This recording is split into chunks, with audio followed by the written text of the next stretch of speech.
Hey, listen, we're live anyway. Hey, ladies and gentlemen, thank you for joining us for this week's edition of the Weekly Roundtable. I'm one of your co-hosts and co-founder of the Liberty First Foundation, Frank Johnson. To my immediate side over here is Michael Vass Vasquez, New York's only true independent journalist. And the last couple of weeks, we've had a couple of different technical issues with our live stream service. We haven't been able to get to you guys in the way that we want to and in the frequency that we want to.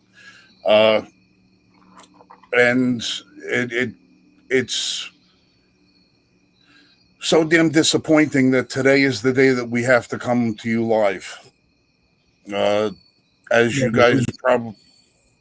guys probably know, we usually try to come to you guys with a little bit of lightheartedness, a little bit of happiness and stuff like that. And today is just. Today, I kind of, when I woke up this morning, I kind of knew that when we were going to go into the live stream tonight, that today was going to be one of those days where I was not going to be feeling it.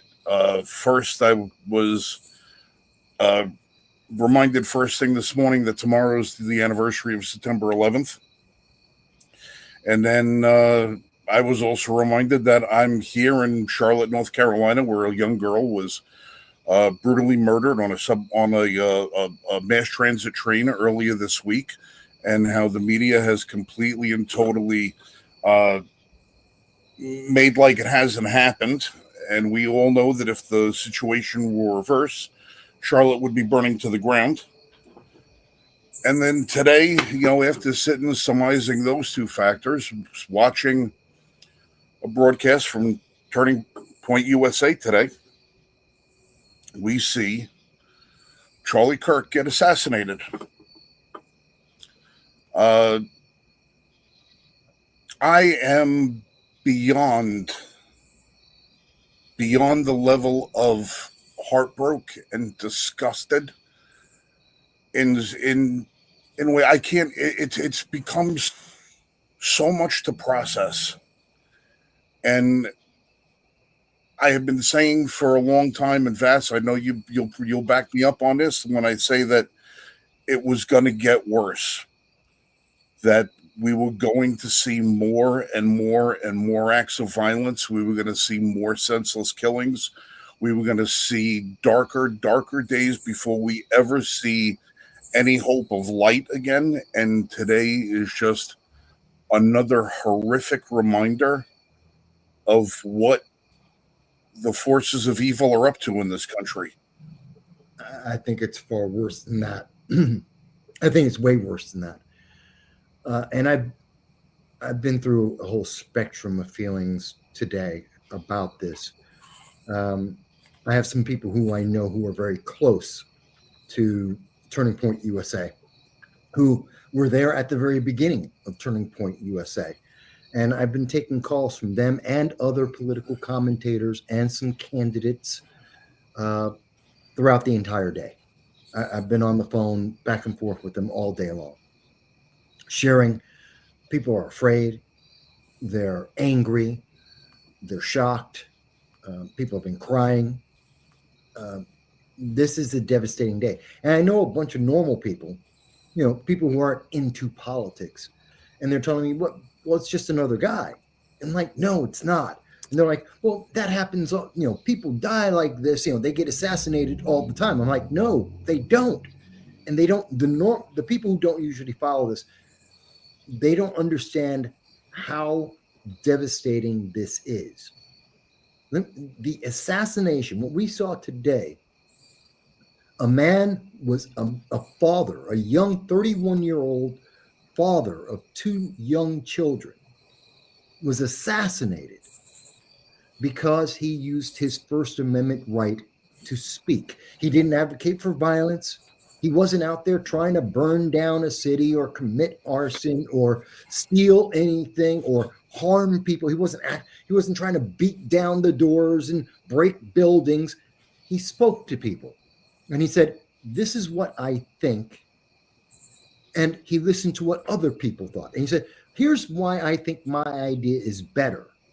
And because lunatics, vile, demonic individuals couldn't come back with a better answer, with more facts or more reason beyond I feel, and that's their only answers. I feel. And he's like, okay, you can feel whatever you want. That doesn't make it work. And because they couldn't get a better answer, and because they didn't want to be embarrassed anymore, they killed the father of 2 young children because he spoke. That is, and this is an assassination. Yes, Charlie Kirk is a martyr now, and he shouldn't be. He should never have to be. And this puts us in a cycle of violence like we've not experienced in this country before. There are consequences to this that if you're a normal person, you're watching this for the first time, it's going to affect your life in ways you would never imagine. It doesn't matter if you don't follow politics. Politics will affect you, and this will affect you. And I am angry, and I'm very emotional, and I've been trying to calm down all day, and I've had spurts back and forth. And I see this is worse, Frank, than what we've been talking about. Yeah, we've been seeing the growth of violence from the far left. We've seen it with Antifa, with the BLM riots. We've seen it with the George Floyd riots. We've seen it with the autonomous zones across this country that have killed children in many of these autonomous zones across this country. But this is going to elevate it to a level we have not seen before. And I'm so angry about this. I'm trying to be, I'm usually very composed. And you almost never hear me talking about how I feel. That's one of the reasons some people watch me in my political commentary, why they watch me in the panel. I don't get upset. Frank, you get upset. You're the emotional one, and I'm emotional today. That tells you how far this has pushed me. Go ahead. Well, that's the thing. I mean, you and I go back and forth all the time between it. You always look at things from my pragmatic view of things. Usually takes a back seat to my visceral reaction to things and how I respond to things the way Joe consumer responds to things. You respond things more along the lines of a long-term political lens. You try and figure out how things work out, this way or that. But this is something that you and I both share, because it's not only a matter of ideological, similarities that you and I have with Charlie Kirk and with Turning Point USA and with the work they do and everything, but from the constitutional standpoint of free speech. Mm-hmm. You and I both are advocates of free speech. No matter how horrific what somebody has to say, they say it. And we don't have to debate that fact between you and I about what someone should be allowed to say and what they shouldn't. We know that more speech is always better. Yeah. But this is like a home team player of ours, who, I mean, beyond the political ideology, but from the constitutional standpoint, that this was a guy who never shut somebody down. This was a guy who said, bring me your best argument and prove me wrong. And he took every possible point of view that somebody would give him. And if they were right about something, gave him credit for it. If they were wrong about something, tore him down. But he never shut nobody up. He never shut nobody down. He never told them that their view was insignificant. They would tell them their view might be wrong, but not insignificant. He'd point out the flaws in their logic. He'd point out the lack of information if they have it. And when he was wrong, he was like, "Okay, you owned me. You got it." He never attacked people. No, he never attacked people. He could attack a point of view, but he would never attack the person. He would tell people all the time, "I pray for you. I love you. You're a fellow human being. I care about you. You have value to me, not only as an individual, but as somebody that I can talk to." This was a guy, he was just out there. He was out there. And what makes it absolutely horrific, aside from the fact that he was so young, so smart, beautiful wife, beautiful children, the perfect nuclear family. He's not a politician. No, and He that's he's so just a true. friggin' guy. He's just a guy who had a vision and said, you know what? I'm going to take this vision. I'm going to bring it to the masses. I'm going to debate people. And every way he got in life was done based on his own accomplishment, his own mind. And they couldn't beat him in the arena of thought. So they had to kill him to silence him Yeah. because they could not beat him fair and square. I would look at Charlie Kirk and I would say to myself, if and when this guy ever decided to enter politics, I really feel bad for whoever would be on the debate stage with him to try Yeah. and go against him, because he would be. I mean, he's the guy who said openly, "I have no college education, but I'm self-taught. I have no formal education. I'm self-taught. Everything I learned from books. I learned from reading. I learned from talking to people." He did everything that is the antithesis of what they tell people to do today. Go to college, get a degree in some useless major, then rack up debt, do all the rest of this. He was a self-made man of the nth Literally. degree, of 31 years of age. I think to myself, the guy accomplished more in his 31 years than I will probably ever accomplish in however long I have left on this planet, 53 of which have already passed. I don't know, I don't say, but I will carry his friggin' torch. I will carry the torch for him, and I will debate whoever I have to debate. I will do what I have to do to make my point across, and I will try to have at least a little bit of the Charlie Kirk touch, in how I handle people. Now, he would handle things a lot like you do, as being not extremely emotional. Granted, I'm going to be a little bit more emotional in certain A little. circumstances, but it's just I am so. Well, that's the thing. I look at a kid. I look at this kid, and I say to myself, he's young enough that he could have been my son. Yeah. To say, I mean, we've heard Obama talk about, oh, this kid could have been my kid. This is a kid who could have been my own. He was young enough that I could have been a father to this kid. Absolutely. He was the kind of kid that, right, any adult would have cherished the opportunity to have a son like this kid. What a beautiful human being inside and out. And if the only way that you can silence somebody is to kill them, your argument has no merit. Every single thing that whomever it was that pulled that trigger, everything that person holds dear loses all value because they couldn't debate him. They couldn't debate him. It never had value. It never had value, which is why they had to resort to violence and assassination, because it had no value. And there's no substance to it. There may have been an emotion. I'm sure this was definitely motivated by emotion. It had no substance. And, people forget this is just a guy, again, who was just talking. He wasn't even a politician. He didn't pass any laws. He didn't pass a single law. He didn't even try and pass a single law. He was talking about just what is and what could be. By the way, I should mention, right now, starting at 8 o'clock, and for people who live in the area, in the Bronx, there is a vigil for Charlie Kirk right now at the Bronx courthouse, the Bronx Supreme Court courthouse, down on 149th. And people can go there. I know there's candidates that are there. Republicans, conservatives, independents are there. There are people who are there celebrating the life and the free speech that Charlie Kirk represented. And for those who feel the need, and I know there's a lot of people who are upset. Like I said, I've been talking to many people all day. They're very personally upset about this, including myself. You can go down there, and there are others also having, they're doing a vigil. So I did want to mention that that's ongoing as we speak. But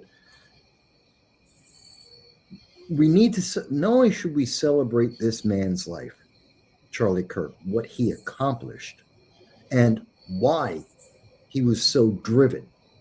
Free speech. He wanted every American to have their voice heard, to have the issues heard, to try and find the best path forward, which wasn't always the path he was on.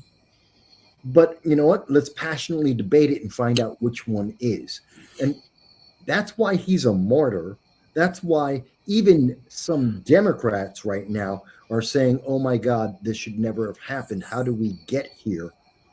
But let's also point out there's a bunch of politicians right now, a bunch of people on the left who are celebrating this. They're sick. I have screenshots being sent to me right now of people on the left. Now they're threatening J.D. Vance. Now they're threatening other commentators like you and me, Frank. They're threatening their lives, saying, oh no, you're going to be next, which is trying to silence us. They're trying to use this to make us afraid and scared. I know candidates who are running for elected office right now, and they're like, oh my God, now I have to be worried about, am I going to be next? I have political commentators from across this country of every political spectrum, and they're all saying, could I be next? There are people who are afraid that there's going to be copycats on the left and the right because of what happened today. And I have to tell you, no, Charlie Kirk would never have advocated any violence, not even in response to his death. He'd want more speech. He'd want more conversation. And to people like J.B. Pritzker, who's using this and trying to say, well, this is all because of Donald Trump. Screw you, J.B. Pritzker. No, it isn't. This is because of a lunatic who's on the left. And I know we don't know that yet. Yeah, it's a lunatic on the left because the left believes that if you don't agree with someone, that's a microaggression and therefore they can use violence. The right does not have that belief. The right has the belief that we'll talk it out. The left has the belief that they will force you to comply. And that's what's going on here. So J.B. Pritzker, you're so obsessed with trying to run for the 2028 election that you're willing to twist and use a man's death, the death of a father of two young kids, to try and promote your political career. I hope your career ends in misery. Not wishing him violence. I want him to be penniless. I'd rather see him out of politics forever because he's an evil person. I'd say that about there was Matthew Dowd on MSNBC who was cheering about the fact that this man was assassinated, an assassination. He's cheering it on CNBC. You know what, Matthew Dowd? I hope you lose your job. I know MSNBC, or they want to call themselves MS Now, they're trying to say, oh, maybe it was it was because of one of the supporters of Charlie Kirk. They fired off a gun and it went off. No, don't try that crap to try and spin it, to try and justify it, to try and give an excuse for those on the left that you know did this.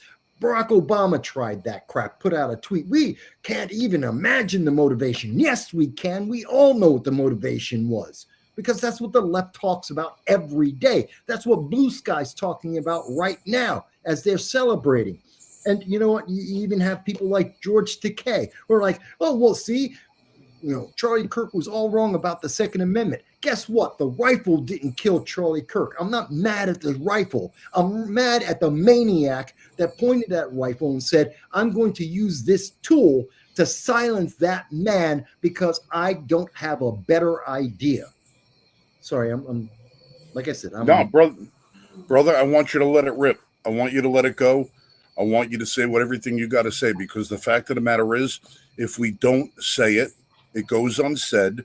And in the spirit of what Charlie believed, more speech is what's needed. Yeah. And I'm gonna tell you something. I'm still here. Go ahead. That's right. I'm gonna tell you something that's pissing me off.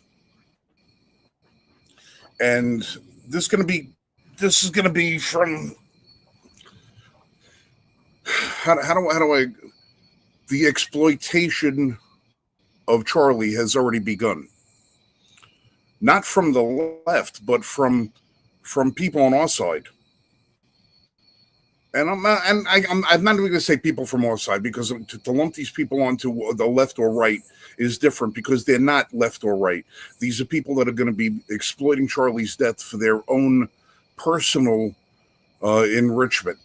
And I'm going to call one guy out who's been doing it a lot lately.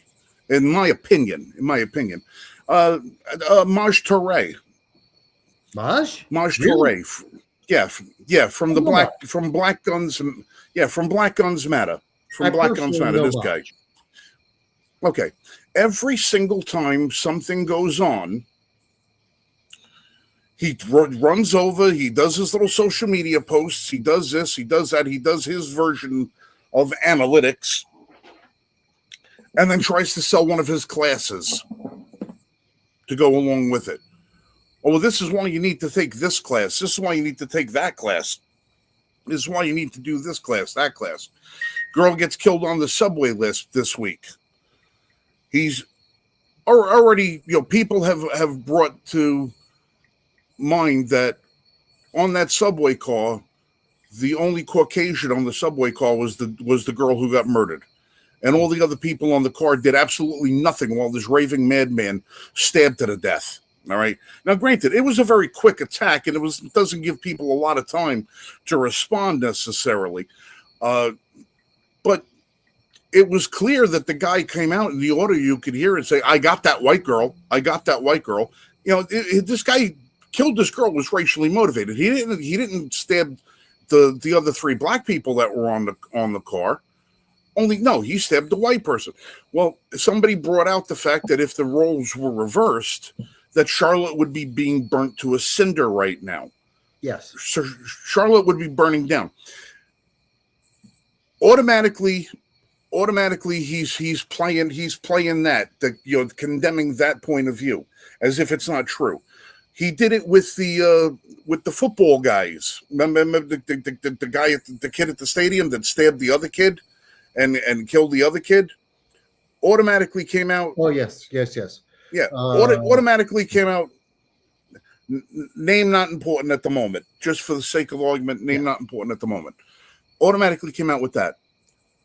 But today, and every time he's got a rant, tagged onto his post, take this class. You got to take this class. This would happen if you take this class.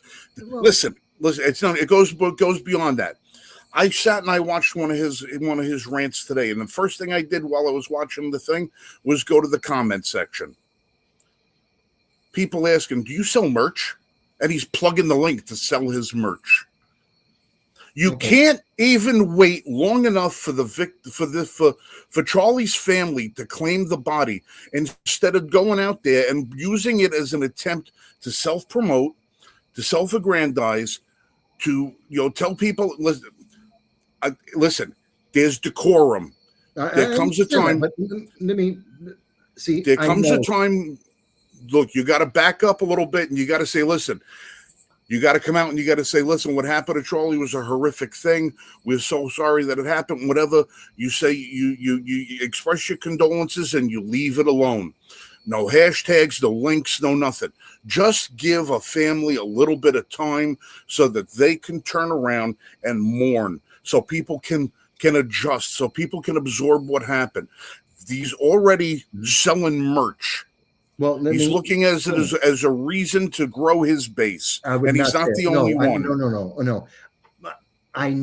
I personally know Maj Touré, and I knew Maj before he got famous. And I've spoken with him several times. I've spoken with him at many events and spoken with him. And I can say, no, yes, he will take the money if it's there. Yes, he needs the money for a lot of reasons. And yes, he is very black-centric in his viewpoints, which are all fine. That's all fine. But he is somebody who does care. And he's met with Charlie Kirk. He's spoken on stages with Charlie Kirk before.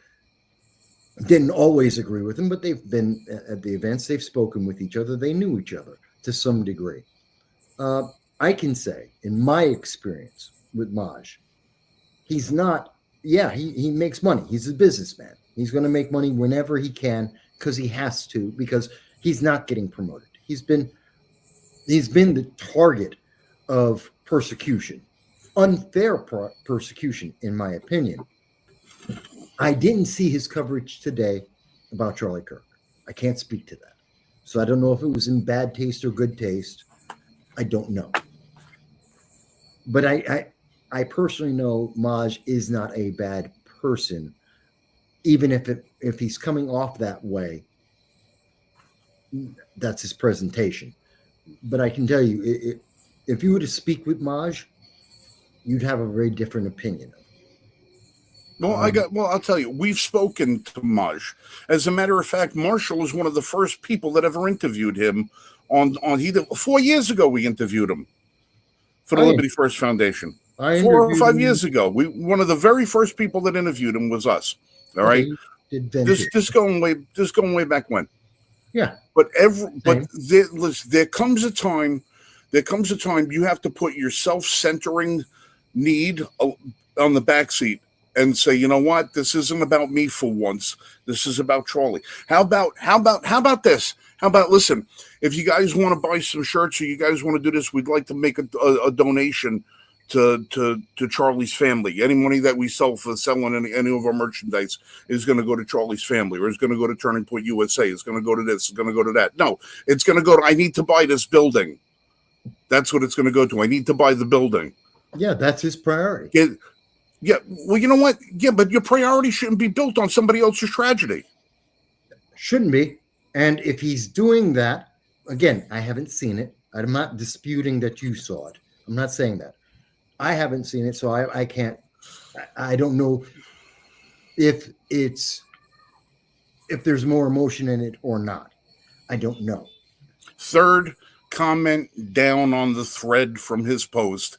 He's pushing his merch link. Okay. Not for nothing. Lay off. Give it a friggin' day. Team. That doesn't necessarily. Mind you, even if it's his team, it's still him and it's still his product. I get it. But it doesn't necessarily mean that it's Maj. But I think we're missing there. I think there's a massive difference. At least my understanding is different, that there's Maj running his business. It may be distasteful. And that's one aspect. That's not the same thing as what I'm seeing with J.B. Pritzker, who's advancing his political career based on this. MSNBC is poisoning the well and demonizing and disrespecting Charlie Kirk, his family, his beliefs, so that they can get eyeballs on their channel. As far as I know, Maj isn't disrespecting Charlie Kirk, his work, or his ideology, the First Amendment, Second Amendment, freedom. He's not disrespecting any of that. He may be making a profit off of the fact that he has a channel and he has agenda. That's one thing. That's not the same thing as what we're seeing on the left right now, who are making a profit by demonizing and destroying and trying to silence everyone from speaking. Well, all you know is that there comes a time when you have to say there's some decorum. There's got to be a little bit of friggin' decorum. See, this is one of the problems why we have societal collapse right now, is that nobody knows when to just shut up. I know yes, you have a right to say something, but sometimes, you know what? Back up a little bit and say, you know what? I got to give some time to the family. I got to give some time for people to process. I got to give some time to this. You can analyze things later on. You could do your post. You know what? Do a post unrelated to what happened to Charlie Kirk. Do a post unrelated to what happened to that girl on the train. Do a post other than something that's a inflammatory thing. But they don't want to do that. They want to capitalize on the tragedy.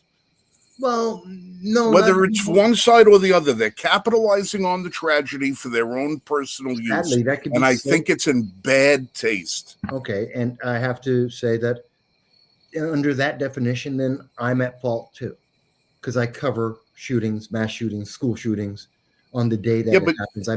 But you're covering it as a matter of news. You're not. You're covering it as a matter of right. You're a commentator.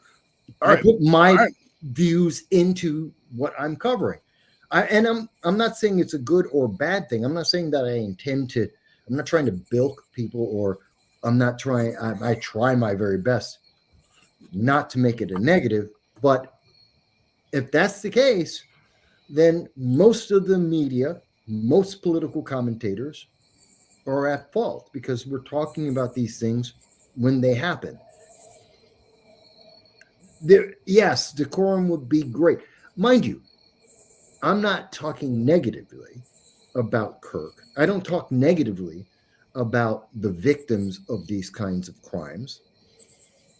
I do talk negatively about the media that either hide these events or promote them in the future. I do talk negatively about the social media that creates an environment to hype these things and to turn these vile, psychotic demons that commit these kinds of acts of violence and turn them into some kind of hero for the cause. That I will attack all day long. I attack the news media for their political spin and politicians with their political spin on that.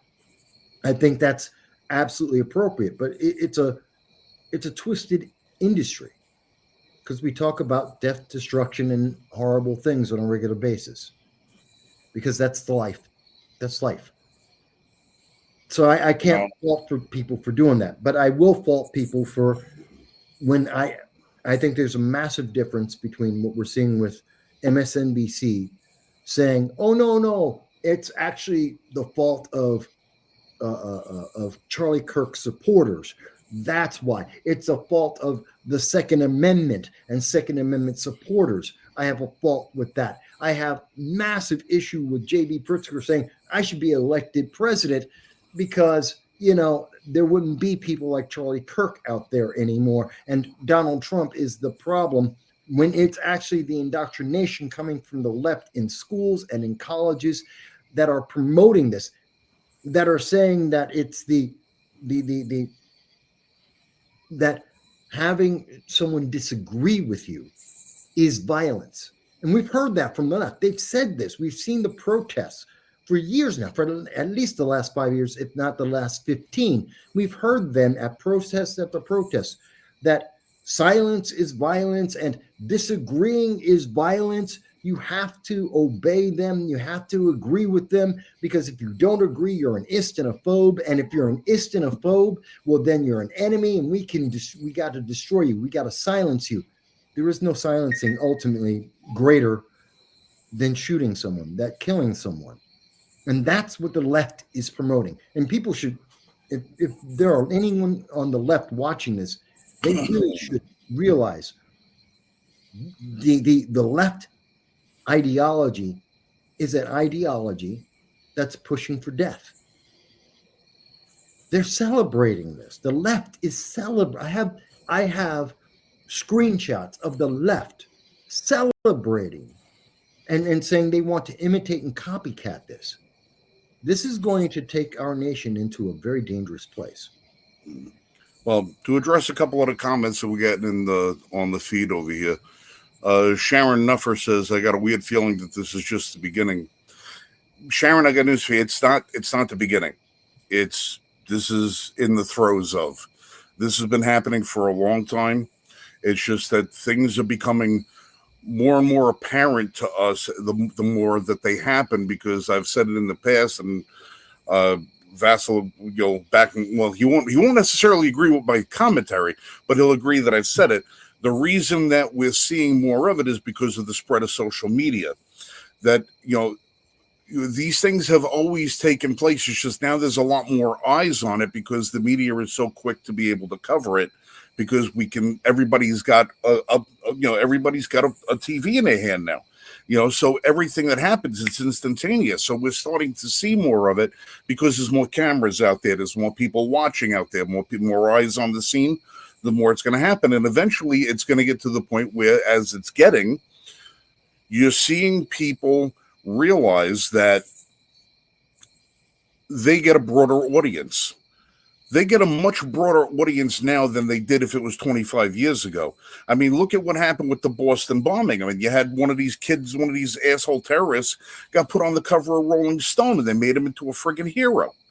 They made him into a hero. You don't think that inspired? Of course it inspired people to try and do the same. But this is not the beginning. This is the throes of. And all it has gotten to be is now it's means, motive, and opportunity. There's more people with the means, a shitload more people that have the motive, and now what we're doing is we're providing them with more and more opportunity. The more outspoken that we get and the more into the public we all become, and the more we go out there to spread the message, we're giving them more opportunities for them to do the things like what they did today.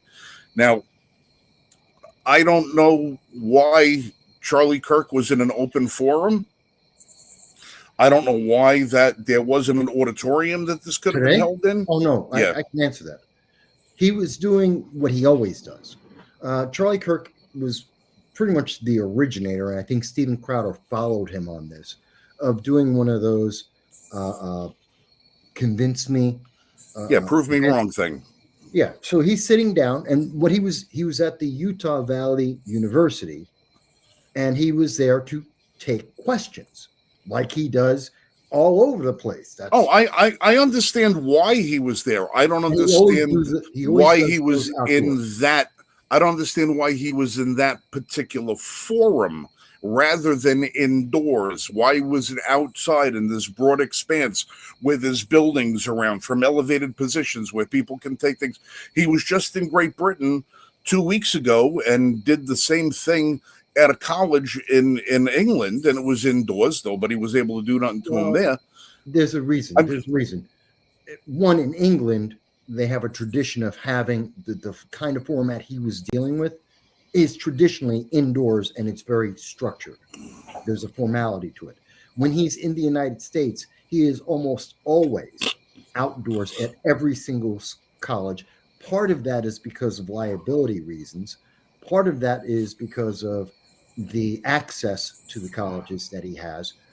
Some colleges require, if you're going to have a hall and you're going to be in there, you're required by student union. You have to be cleared. You have to have certain insurances that aren't necessary if he's just outside in the common grounds. But all right, but still, even though outside on the common grounds, given recent events going back less than a year now, that environment should have been much better secured for where it was. There are ways that these things can be done. Just the simple application of a bullet-resistant screen in front of the podium or the chair that he's sitting on still gives the students access to be close.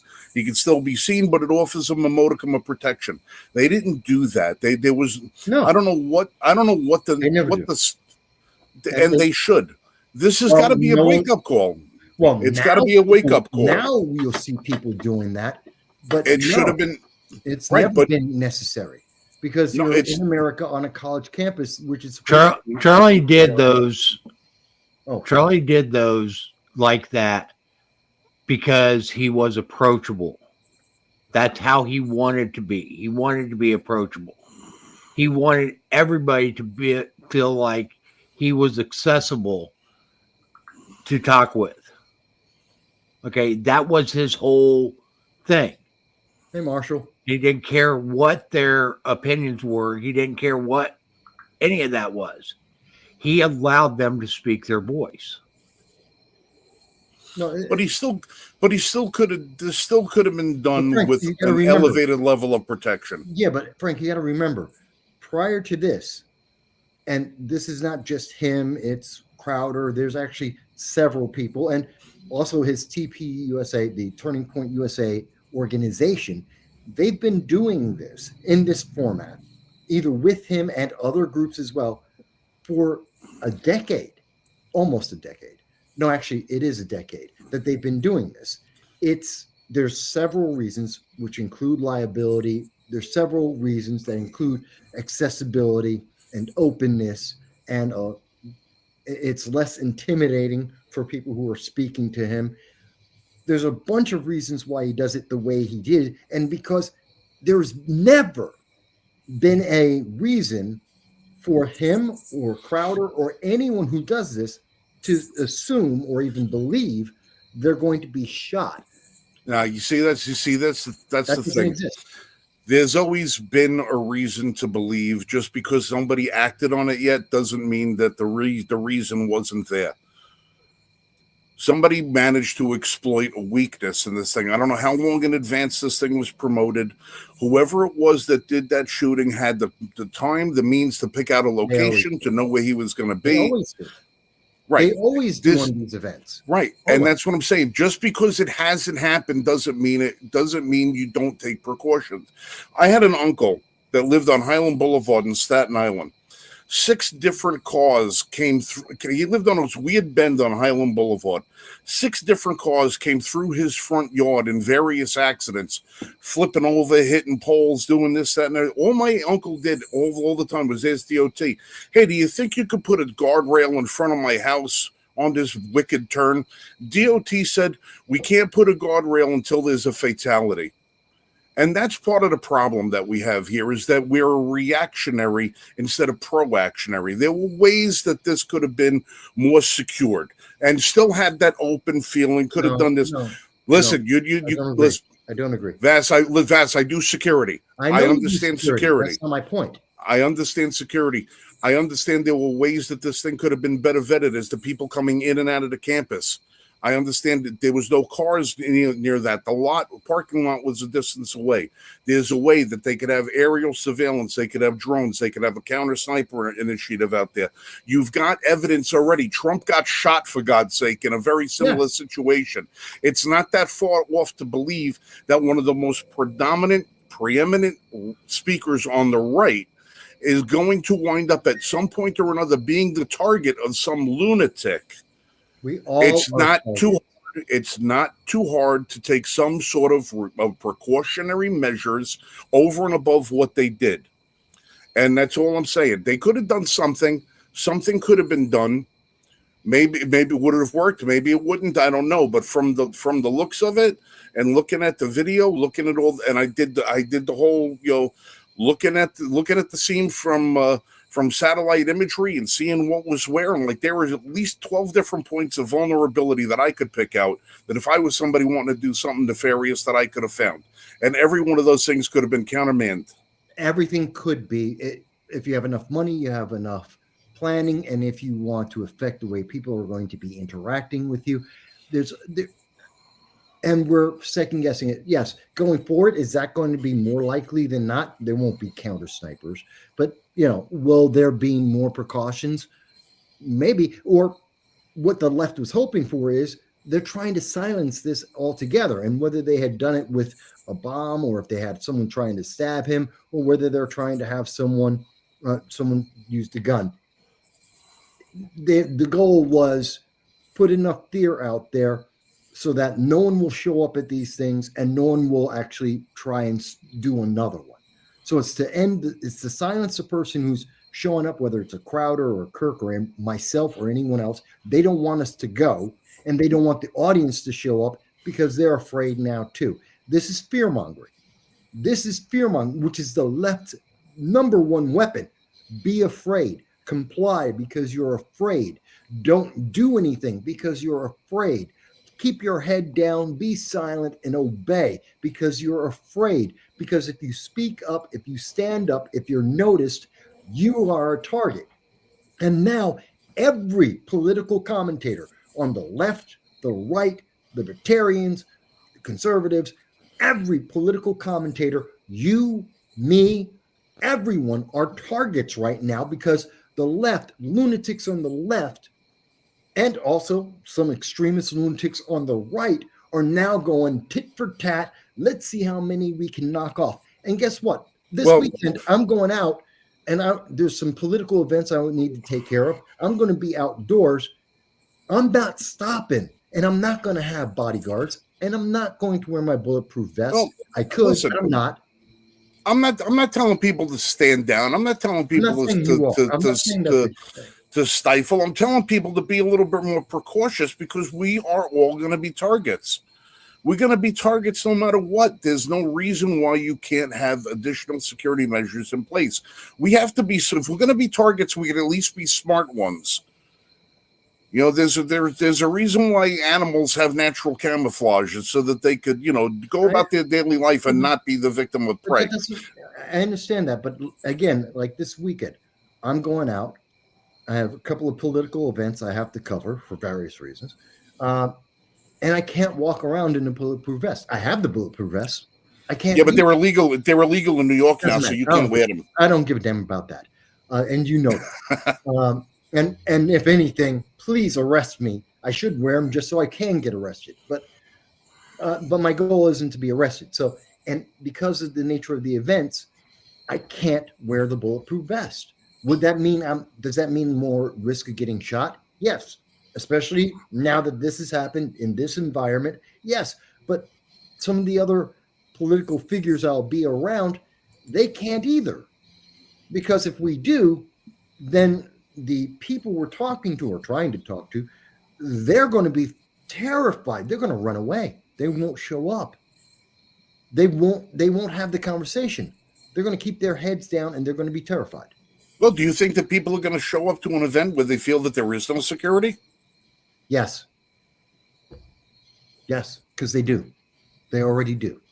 And then they'll show up if they feel if they know that there's a police presence or additional security, they'll show up. But you know when they're really going to show up? When it's clandestine security practices.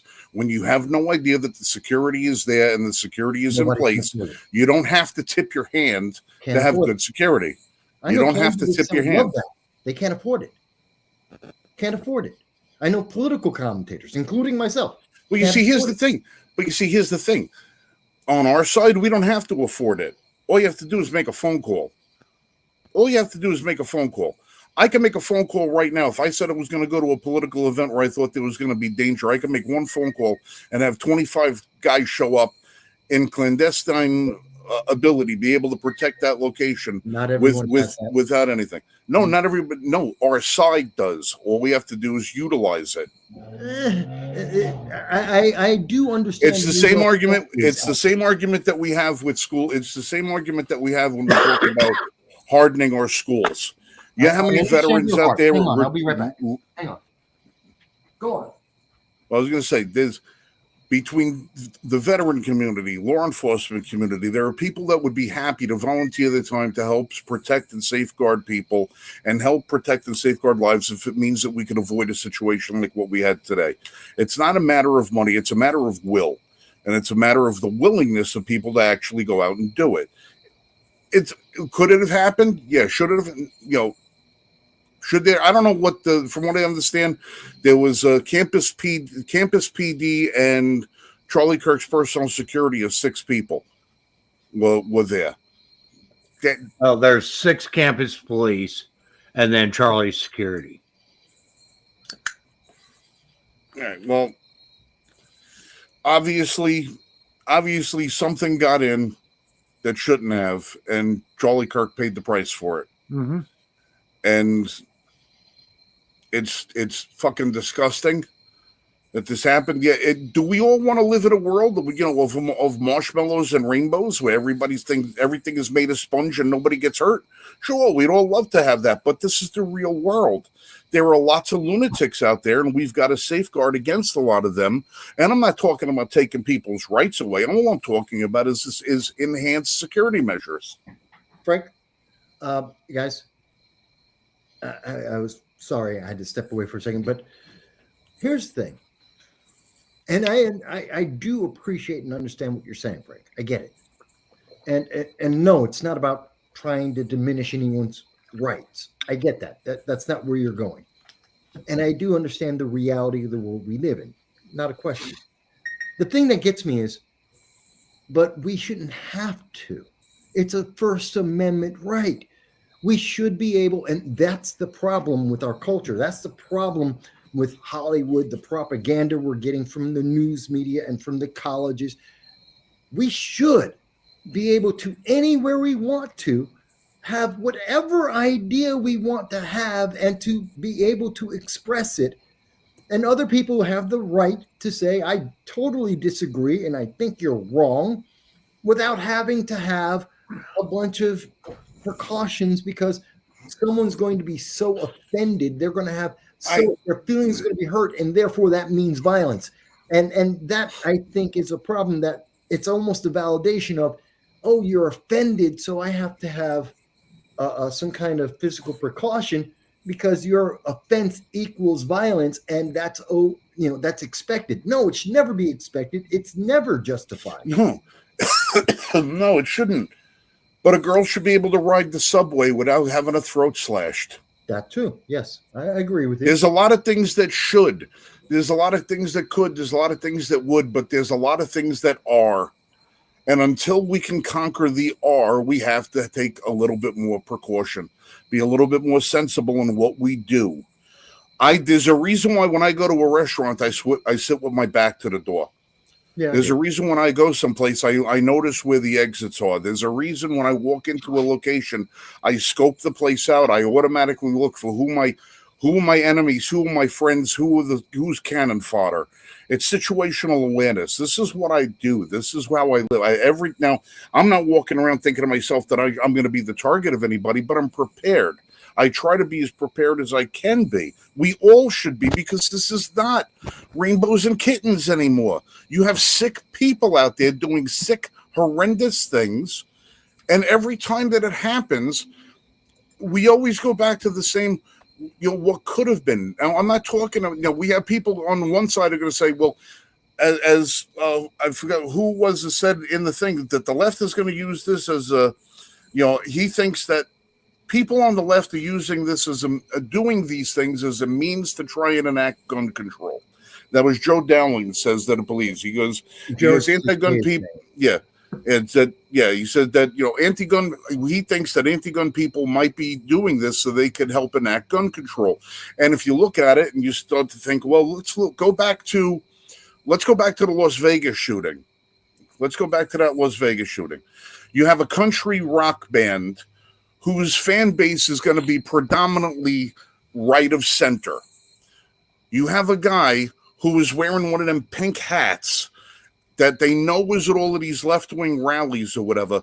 This is a guy that winds up getting a bunch of fully automatic rifles from a hotel and starts shooting people and all the rest of the stuff. Well, why would this guy have done that? Why would that have been the target? Now, people were saying at the time, well, maybe this is a guy who was so staunchly anti-gun that he wanted to use the gun against the right as a means of his swan song would be to try and enact gun control. I could see the logic, because there's different, there's all kinds of different maladies people have. There's people on the guy who shot Trump. This last school shooting with the anti-Trump shit all over the gun magazines and everything. All of these shootings lately have been leftists, but they're all very fond of guns when they're using it against the right. So it's not too much of a stretch to say maybe the people on the left are using the guns against us so they could try to employ gun control. I can understand exactly why somebody would believe that, because it's plausible. Well, it's absolutely plausible. All I'm saying is, we know that there's evil in the world. We can do a whole hell of a lot at protecting ourselves and protecting society without stepping on anybody's rights, but we need to be more vigilant. I get your point. I do get your point, and we're not disagreeing with each other as much as there's a different emphasis on it, I think, overall. By the way, hello, Dow. Glad that you're with us. Yeah. But have noticed Mike Marshall jumped in and joined us as well. Before we go further, I wanted to mention two things. One, John R.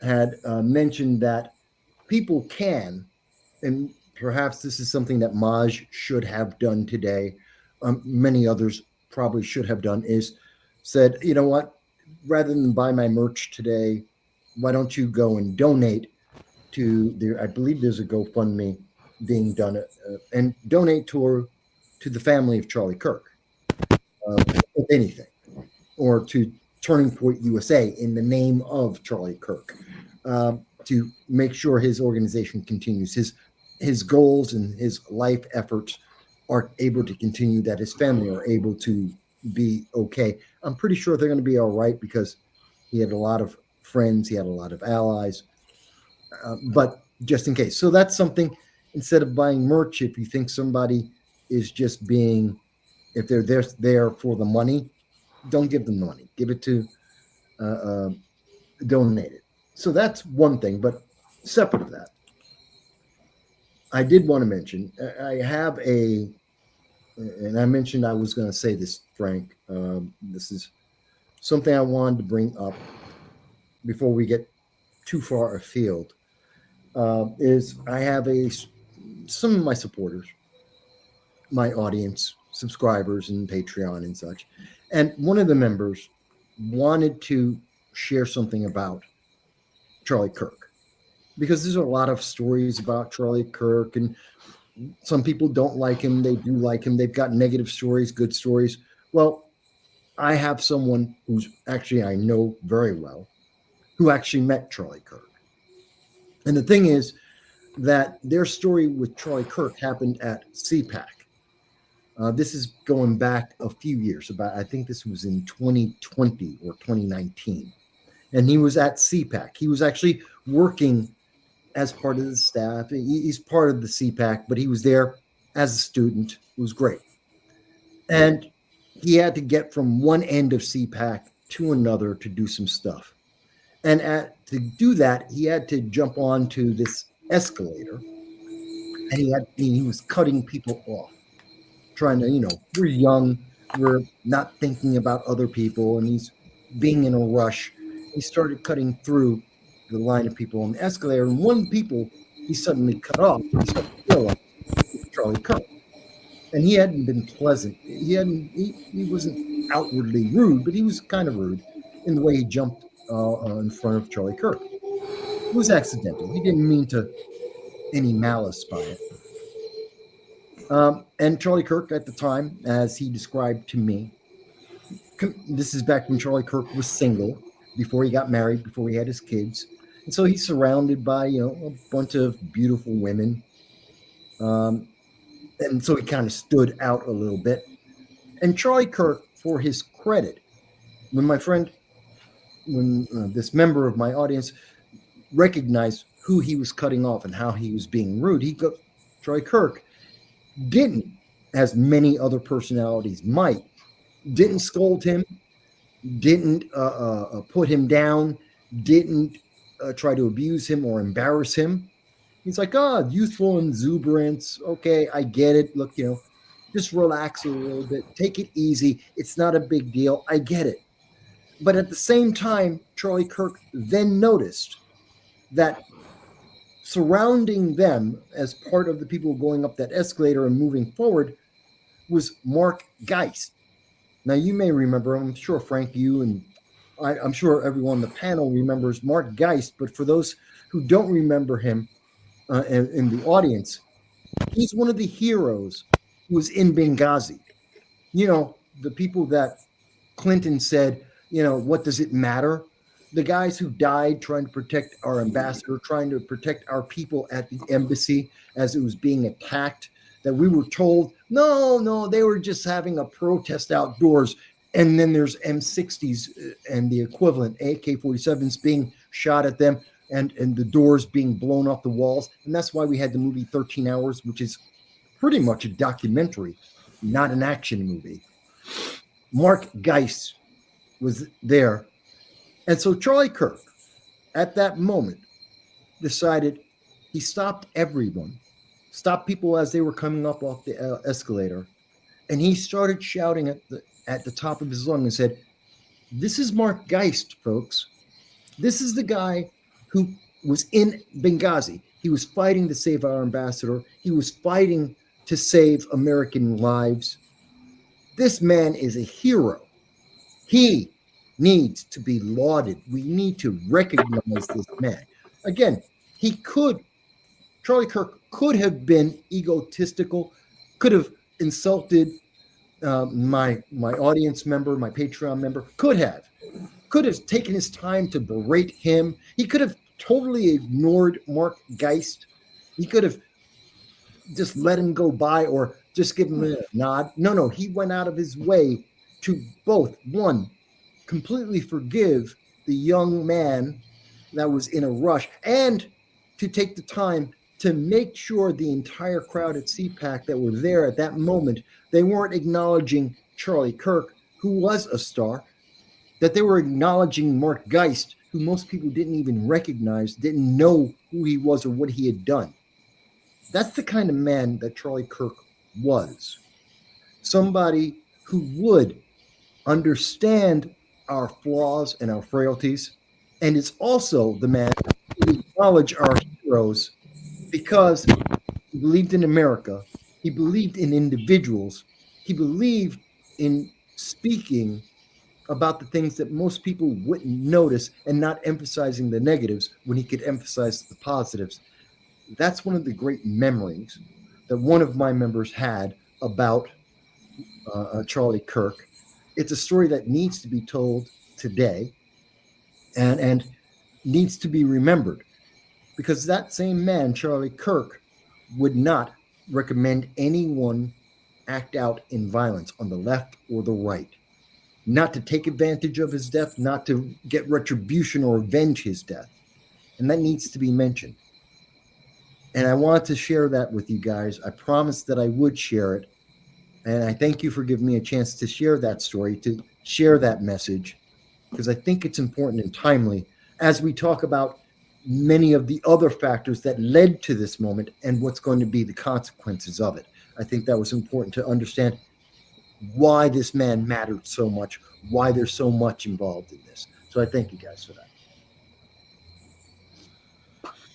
You know, honestly, the left's trying to say that they didn't lead up to this, that they didn't set the stage for this, when they absolutely did. Okay, we've shown video of Maxine Waters on this show inciting violence. We've talked about Chuck Schumer inciting violence. Ilhan Omar, again, inciting violence. AOC and her rhetoric to incite violence. And then you've got the pundits on the left that are constantly spewing about how the right is so dangerous, how we're a danger to democracy, and so forth. Okay. They literally set the stage for the events that happened today in Utah. And they can try to deny it all they want. True, the person responsible is a deranged maniac. Okay? But the left set the stage. I mean, if we look at it since even before the Clinton administration, if we look at it, the left has become more and more violent over the years. Dow, what are some of your thoughts? You've heard a few things between Frank, me, and now Mike. You heard the story. What are some of your thoughts? And in general, what are your thoughts at the moment? Well, the biggest thing is I agree that the left has definitely sent the message out, and these people look at it as if by taking words as violence, which is what the left has essentially set the stage for, is words are violence, right? Well, now this is an escalation, and I think one of the things we need to take away from this is that Charlie Kirk was a man of ideals. He was a man that wanted to debate those ideals, discuss those ideals. He wanted to crush and obliterate the ideology of leftism and authoritarianism and Marxism by using words and logic and thought. And I've heard a lot of people saying, "Oh, well, what's coming is going to be really bad. The right is going to go up in arms. This could be a civil war and all this other stuff." I don't think that's what Charlie would want. I mean, it may be that's what comes from it at some point, especially if the left continues to demonize half the country. But ultimately, the thing that Charlie was trying to do, that Mr. Kirk was trying to do, was win the war of ideas through discussion. And instead of this being a message to those that would dissent to what has essentially been the authoritarian message for the last decade at least, we need to be louder. We need not to be chilled by this, but we need to be more forthcoming and not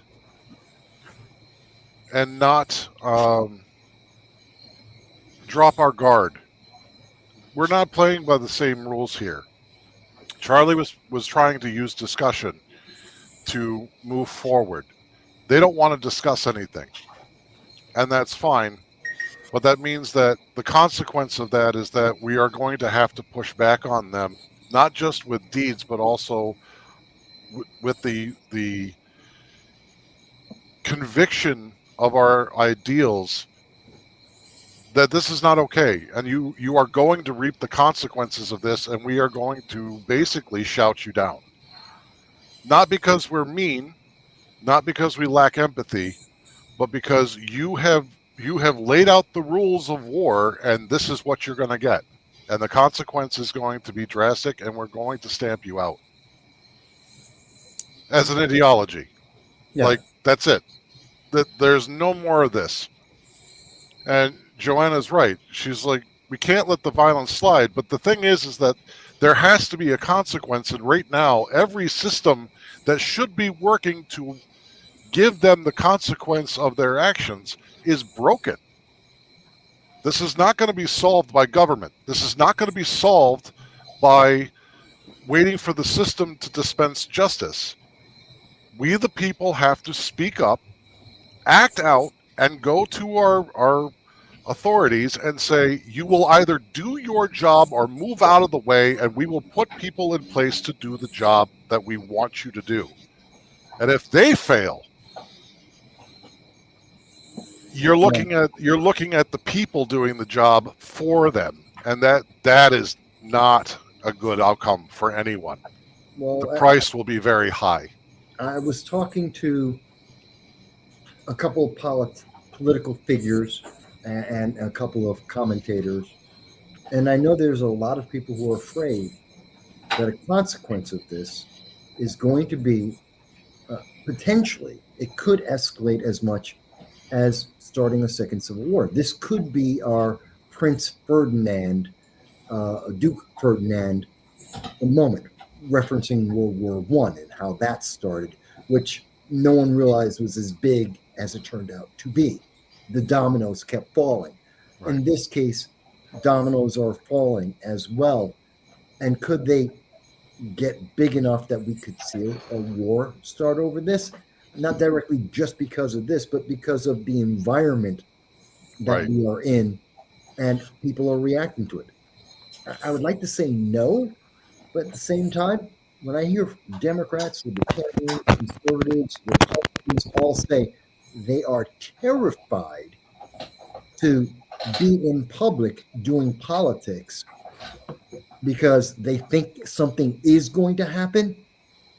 Right. We if we're not at the tipping point, we may well have fallen over it. Right. Well, I was having a discussion with one of my coworkers today, and not that long ago, and he made a good point. He's like, not that long ago, if I made known what my politics were at work, I would have lost my job. And he's like, I don't know how you do it. I don't know how you go around and like openly discuss your ideas about liberty and individual responsibility and these things. Why do you do it when you could lose everything? And I'm like, what will I lose? They can't take my skills away from me. I can always go find another job, one that maybe actually is among people that are more inclined to my way of thinking.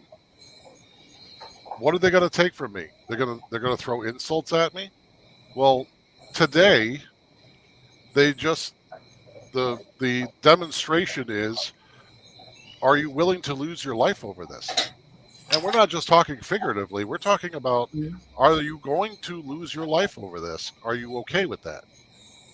And I told him, yeah. I mean, ultimately, if my demise leads to something greater and a better future for my children, then I'll pay it. I'll pay it. But I don't want it to be in vain. I want it to mean something. And nobody will know what that means unless I'm actually vocal about it. So we can't just knee-jerk react and start purging the entire country. That's not what we want.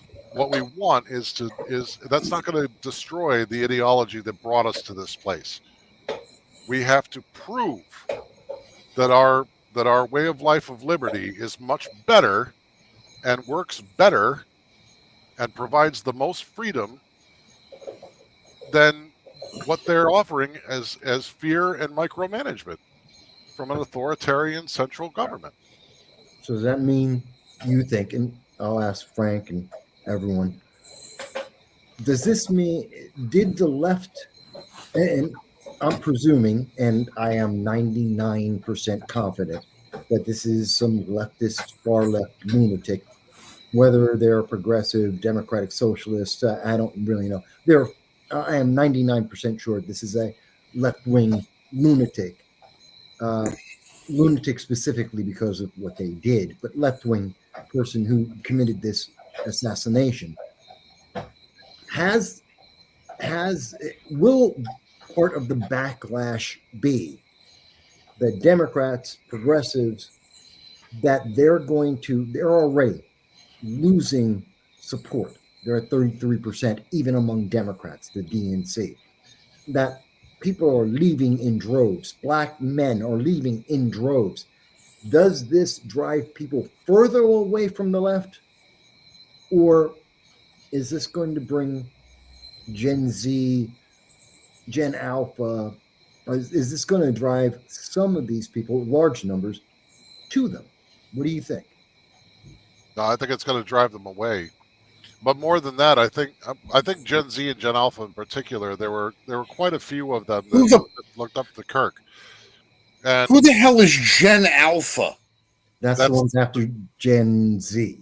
It's kids who are like preteens right now. So, until they can prove they're an alpha, they just need to shut up. No. It's not alpha like that. They hit leadership. No. I'm talking about 12-year-olds. No, they hit Z. Gen A. Gen A. Yeah, they hit Z, so now they're cycling back to Gen A. Call them right now. They're Gen Ass Hat. That's what the A stands for. Marshall, you've been quiet. I want to hear from you, please. Well, I piped it a few times. Honestly, Charlie Kirk was the epitome of civil discourse. Right. Okay, and that is what we should take from his life. And the fact that the left chose to silence somebody on the right, because I have a very hard time believing this is not an assassination by somebody on the left.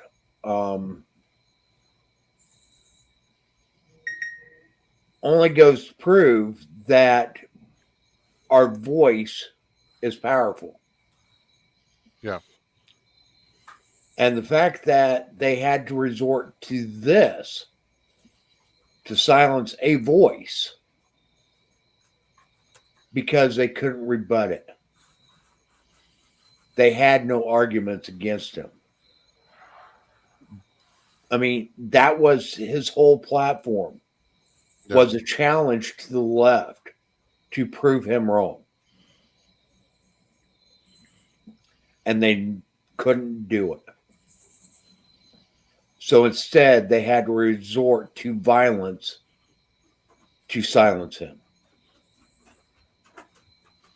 Well, look, okay. I said in the past, nothing is more dangerous than a cornered animal. And if you look at the way things have been going politically, if you look at the way things have been going, if you look at the electoral map, you look at all the way things have been moving, the judicial decisions and stuff like that, you see them be losing more and more and more and more ground. And I said, the more ground they lose, the more violent they're going to get, because that's the only tool that they have left in the quiver, is to go after everybody violently. Now, what do I think is this going to solidify? Let me tell you something. They're driving the stakes into the ground. They are reinforcing their positions right now.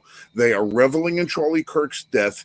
They are now emboldened to believe that this is the way to go. This is how they're going to get their point across, and they're going to continue to do this over and over and over again. And our side, whether we like it or not, whether we think it's going to have some good or not, our side is going to have to start stiffening up our spine a little bit and being better prepared for what they're going to do. Absolutely. Okay. You were looking for the name before, Vass. Crispus Attucks. That was the name that you were looking for before. Okay. Mm-hmm. That was the very first shot that fired up the revolution. Yeah. When we talk about the Civil War, it's a different story. It's a bit more complex. But what we're looking at right now is not necessarily a civil war. This is a new revolution. Because this is not a matter of just opposing ideologies where people are trying to talk about one thing and they're talking about another. This is a matter of people trying to destroy the very fabric of the country. Every single piece of it. Yeah. Every single component that makes America the greatest nation on earth is under attack by the left. And it doesn't matter what you can point to, they are trying to tear it down. This is not going to be a matter of saying it's a civil war. This is going to be the second American Revolution. And the people that are out there lighting the fires don't realize that there's a powder keg underneath it. And when it blows, it's going to blow. 25 years ago, there were 4 guns in America for every American. Right now, that number is 8. Yeah. That number is 8 guns for every American. And I'm telling you right now, I know people that have been preparing for the inevitability. There are plans afoot on how to deal with these kind of things. And we're talking about people that you worry about sleeper cells of foreign terrorism. There are sleeper cells of Americans right now that have been waiting and waiting and waiting for somebody to fire off the first shot of the second revolution, and they will respond in kind. And this is, listen, it's going to be a matter of saying, listen, you poked the bear. You poked it way too hard. And if you go back, there's a monologue. I forgot what movie it's from, about the lion. The lion's getting a little old, and he's, the other animals on the Serengeti, they're taking shots at him. They're stealing his food. They're grabbing his tail. They're biting his feet. They're doing this. They're doing that. And then one day, the lion just has enough. And he tears the shit out of everybody, because every now and then the lion's got to show everybody who he is. Well, you know what? American patriots are going to wind up showing people who they are. And all these blue-haired loonies that are out there right now celebrating Charlie Kirk's death, you know what? You all have to read a little bit about Hansel and Gretel and the breadcrumbs. You're leaving a line of breadcrumbs everywhere you go.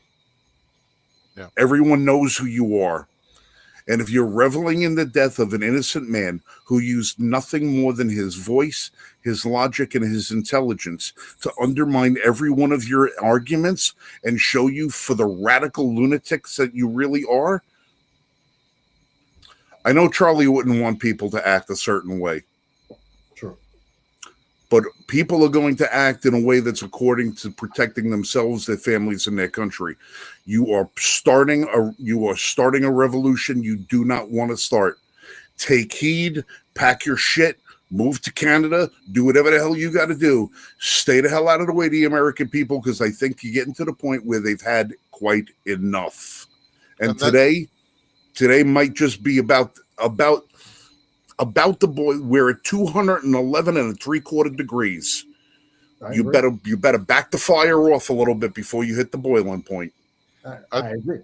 I think what we're looking at here, though, is that these people that do these things, they believe in their own minds that they're doing a service to their country, and that, well, hear me out. So that basically, the rhetoric has been for the last while that they're losing their democracy, right? The left is all about, well, we're losing our democracy, especially, like Bernie Sanders and them. Oh, we're losing our democracy. These people believe that they're doing a service, right? And that the revolution that they're trying to incite is going to bring about this sort of authoritarian Marxist revolution that's going to make a utopia of the United States, because the leftists have promised such. And in their own minds, they're the hero, and that they're going to be able to share power with these people that have promised them this utopia. What they don't understand is, one, Americans are not going to take it. True. We just are not built for socialism, not the way they want it. They've been able to sneak a whole bunch of it right into our system as it stands, and the American people generally have tolerated it because it hasn't been that bad. But if it's going to go any more further, the revolution that they're seeking is going to turn into one of their biggest nightmares, because they are going to, as Frank says, poke the bear to the point where we're going to respond in kind, and it's not going to be pretty. And people are reaching the point where they just don't care. I mean, you want to talk about desensitizing people to the violence, and having a reaction like those people on the train in Charlotte, right, where nobody really moved a muscle until after the killer was gone. That's one place, a microcosm, but that's not the nation. The nation will never tolerate that.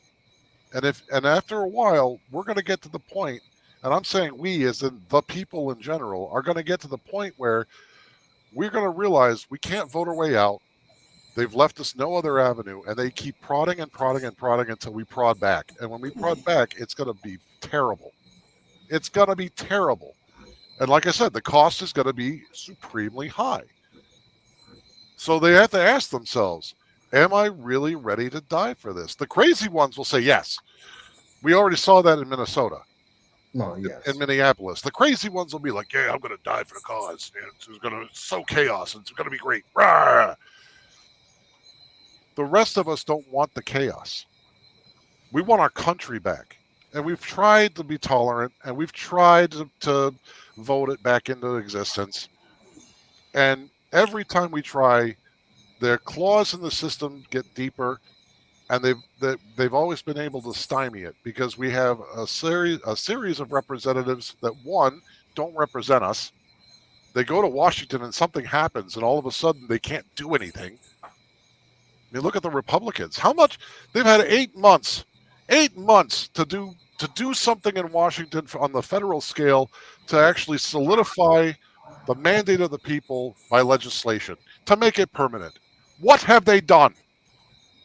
Zero. Yeah. Zero. Even the stuff that they passed, like the big beautiful bill and all that, is full of bullshit. They've done zero to really make an effective permanent legislation to get rid of the crap that's corrupting our system.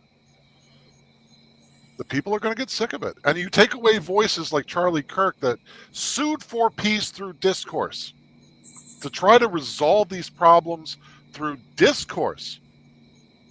And the rest of and he's demonized for it because his words are violent and divisive.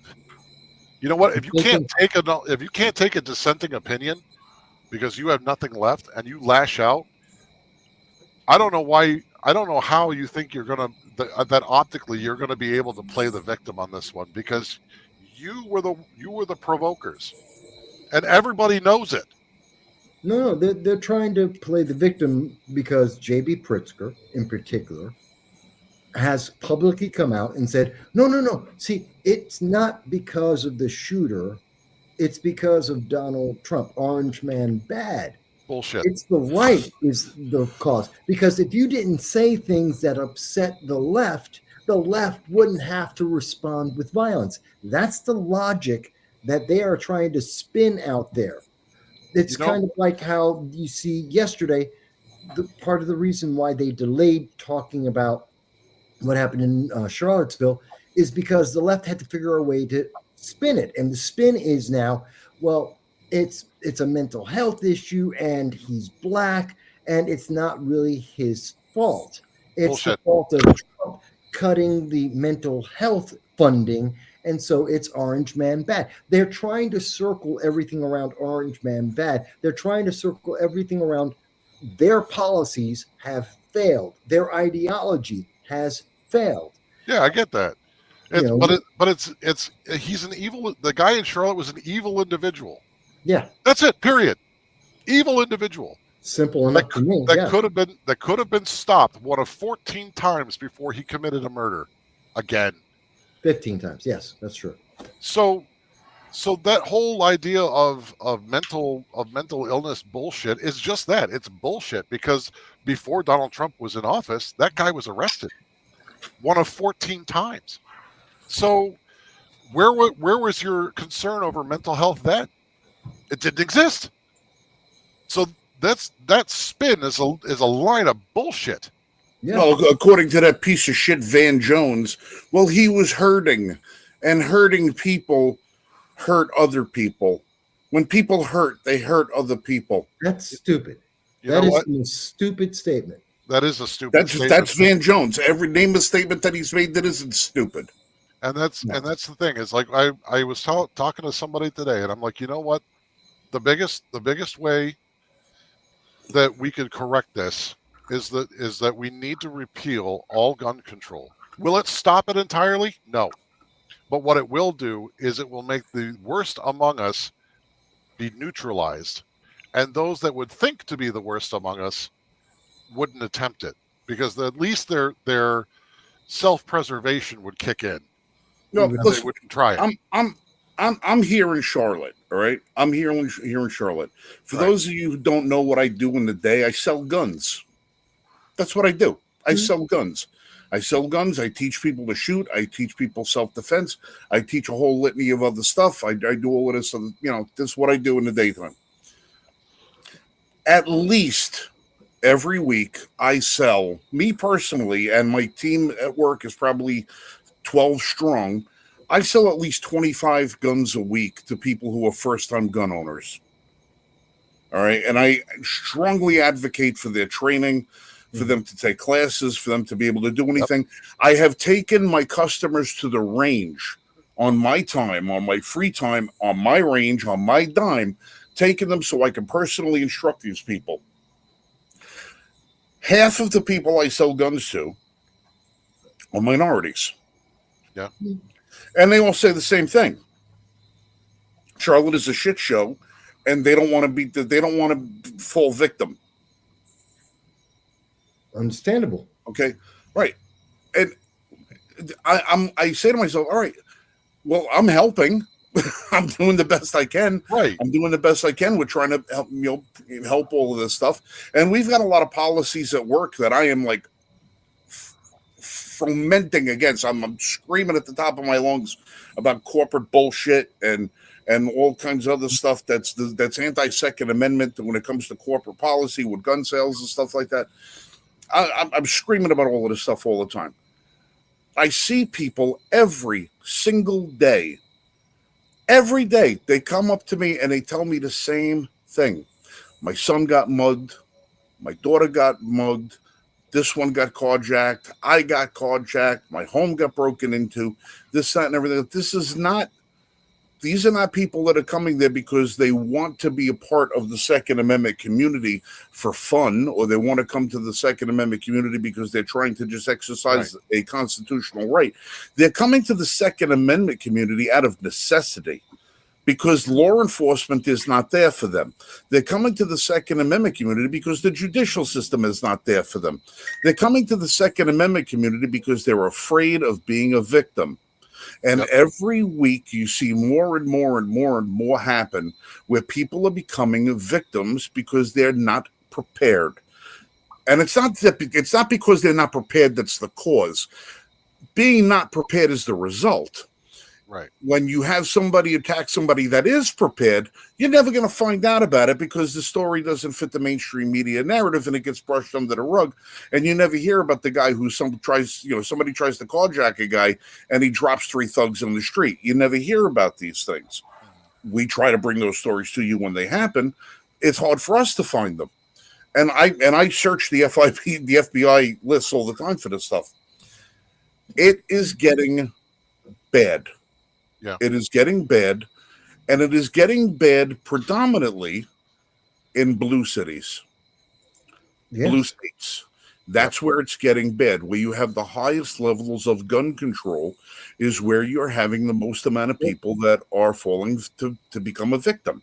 Let me tweak that a little bit. I would say it's where we have blue administrations, because some of the cities, you notice, you hear from the left, well, it's red states are in there too. They like to change the argument. Yeah, it's the cities that are run by Democrats. So you can say, it's a red state, but it's still the voters who put these people there. Yes, right. That's true. The voters that put these people there. And the fact of the matter is, I'm selling guns to people who I know voted for the same people that shackle them. Mm-hmm. That's true. They do. They're voting. They're trying. They're finally starting to understand that the only way away from their vote is they may have to shoot their way out, because they don't see the correlation just yet that the person that they voted for last election is the person who put the restrictions on them that allowed this asshole on the train to murder this girl. They don't realize that the judges that they're voting for are the ones that are letting the criminals out of jail.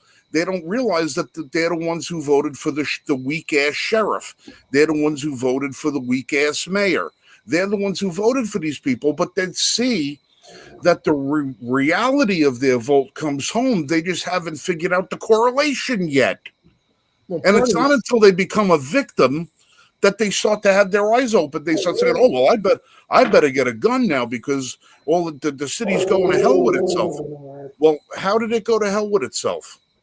Well, they don't realize the consequences because the mainstream media keeps trying to hide the consequences. You've got organizations like YouTube, Google that go out there and they change the algorithms to hide the stories from the people. They have the AI age verification that's shutting down selective videos that YouTube and Google don't like. They don't have the right political preference.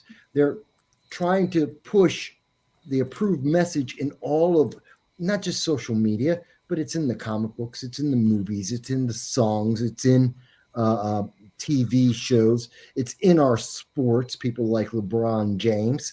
We're seeing it in or Sports Center with Stephen A. Smith. We are surrounded, we're being drowned by the propaganda, trying to hide people from understanding the simple truth of these are the consequences. And that's one of the crazy things about today. It is a consequence. Right. And it isn't a consequence of what Charlie Kirk did. This is a consequence of the indoctrination and the fact that the indoctrination has failed. New York State failed. They're not protecting people. In North Carolina, they're not protecting people. They failed. The leftist ideology has failed economically, in terms of morality, in terms of safety, in terms of economics. It has failed. And the people who are pointing out, by the way, it's failed and it is going to continue to fail. Now we have the consequences, and people have a choice. Recognize it's failed, which means do something different, which means Democrats lose power, or fear-mongering, when the very same leftists are going to try and kill you or by violence, get you to cower in fear and obey. Those are the only two choices I see. And by cowering in fear, that's just going to make them double down because it was effective if you let it happen. And that's the thing. The people cannot stand this anymore. We cannot stand for this anymore. You have to see the correlation between the two. And we need to go back. We need to go back to when America was effective, and it was effective when people were able to see to their own needs, security included. Not because we're afraid, but because we're prepared. Like Frank was saying before, we don't prepare ourselves to not be a victim because we're afraid of being victims. We prepare so that if we become victims, we know how to get ourselves out of it. And at a certain point, it becomes a gamble. You might be successful, you might not. But at least you were prepared so that you have a better chance of being successfully not a victim. The odds go up. The odds go up significantly. Yeah. Now, I not to deviate too much, but was there any veracity that Kirk was wearing a bulletproof vest or plates? I have not heard about that. I would generally say, based on his other programs and looking at photos, in general, I would say 95% of the time, no, he doesn't wear one. Okay. Because there was speculation in some of the reporting that actually he had been shot in the torso, but he was in such a position that it actually clipped the top of a plate and actually went into his neck. No. Okay. No, there would have to be so much forensic analysis done to be able to even think that would be a possibility, and that's not something that could be ascertained at this point. Looking at the video and looking at the way he was and everything, he doesn't look like he was wearing any sort of protective armor. Well, not only that, but let me also mention, I actually, in watching the video, I actually took a screenshot. I actually have the wound itself, like the split second it impacted him. Yeah. So I know exactly where the impact site was on his body. No deflection, no body armor. I know, and I have the screenshot. It's from the video of him being shot, that moment he got shot, and I happened to capture the exact entry wound. No bulletproof vest, no deflection. Okay. And it's not something that we'll be sharing here. No. Yeah, no, I won't. But I just have it for posterity, and in case the left tries to lie about this in some way. Yeah. Like, there's already been some claims that it's AI and never happened, and they'll say it's a lie. He got shot. Typical nut jobs. It's the same thing that they tried to do with the Trump assassination too. Like they'll be like, well, his ear doesn't have any scar tissue on it. He's got his whole ear and all this other stuff. And it's like, the man is vain. He's got money. You don't think he's not going to have reconstructive surgery done to his ear? I mean, Which is relatively easy to do. It's all cartilage. I mean, you just kind of put it back together, right? I mean, whatever. Anyway, the people in the United States need to take control of their security again. Like when we were talking about the National Guard going into Chicago and stuff the other day, Mike, when we were talking, the other alternative is that these cities, if they were really genuine in cleaning up their streets of crime, would actually repeal all the gun control and let the citizens see to their own defense. They won't. Because they don't want the people to have that kind of control over their own domiciles and their own neighborhoods.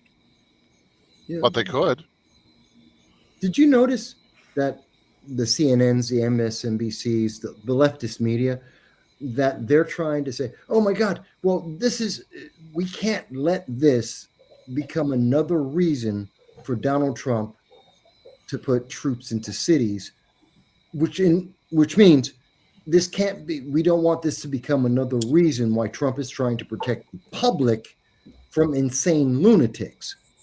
Like, am I the only one hearing this when they say this? Like, oh my God, we're afraid Trump's going to see this Charlie Kirk. He sees he's dead. And now he's going to want to protect the public from lunatics on the left. We can't let him do that.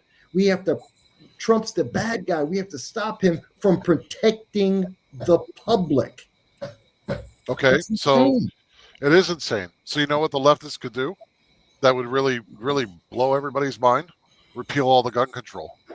You don't want the troops in your city? Repeal all the gun control so they all have guns. That would be nice. Now all of a sudden, guns are good, right? Well, You can repeal. well, what I notice is every time that there's a shooting, it's gun violence. Right. But every time somebody who is a member of the political class or affiliated to the political class, somebody like a Charlie Kirk, is shot, it's political violence. So Right. was this gun violence or was this political? Is it only gun violence when it's ordinary civilian that they're gets actually killed? using both terms with Charlie Kirk because they're also trying to use the shooting in Colorado to push forth more gun control. Oh, that was the two Colorado? high schoolers, right? Yeah. Oh yeah, but Colorado. How did any of that happen in Colorado when Colorado's got some of the strictest gun laws in the country? Right. 2 students were shot in a high school in Colorado today. Yeah, and nine people died in Chicago over the weekend. 53 people were shot 2 weekends ago in Chicago. Yep. Yeah, Gun control but doesn't work. that's not gang violence. That's gun violence. You know, that's not street violence. That's gun violence. It's not this violence. It's that's all gun violence. This was political violence. You never hear anybody talk about knife violence. Why wasn't the girl on the train talked about? Why wasn't that knife violence? She was killed by a knife. No, she was killed by a guy wielding a knife, but it wasn't knife violence. Right. You know, it's there are on average 400 Americans lose their lives every year because they're beaten to death by a hammer. Yeah. But we never hear about hammer violence. You know, but this was political violence. Everything is the narrative. It's always the narrative. What about vehicular violence? Yeah. Yeah, That's yeah. increased as well. That's been increasing a lot lately. Sadly, it's they always try these new categories and they try these new. It's distractions. It's smoke and mirrors. It's trying to make it seem like it's so complicated that you and I can't possibly understand this story. That's why I don't know about you guys. I often hear people, like when I go out to speak at events or something, and people go, "But you can't know that." I'm like, why not? What's preventing me? You can't say that. You don't know that. I'm like, but I can, and I can show you my sources. I can show you the work I've done to figure it out and why I have the reasons I do. But you can't. Why? Well, you don't work for ABC News. You don't work for the New York Times. I'm like that means anything. Well, I got to do a debate this week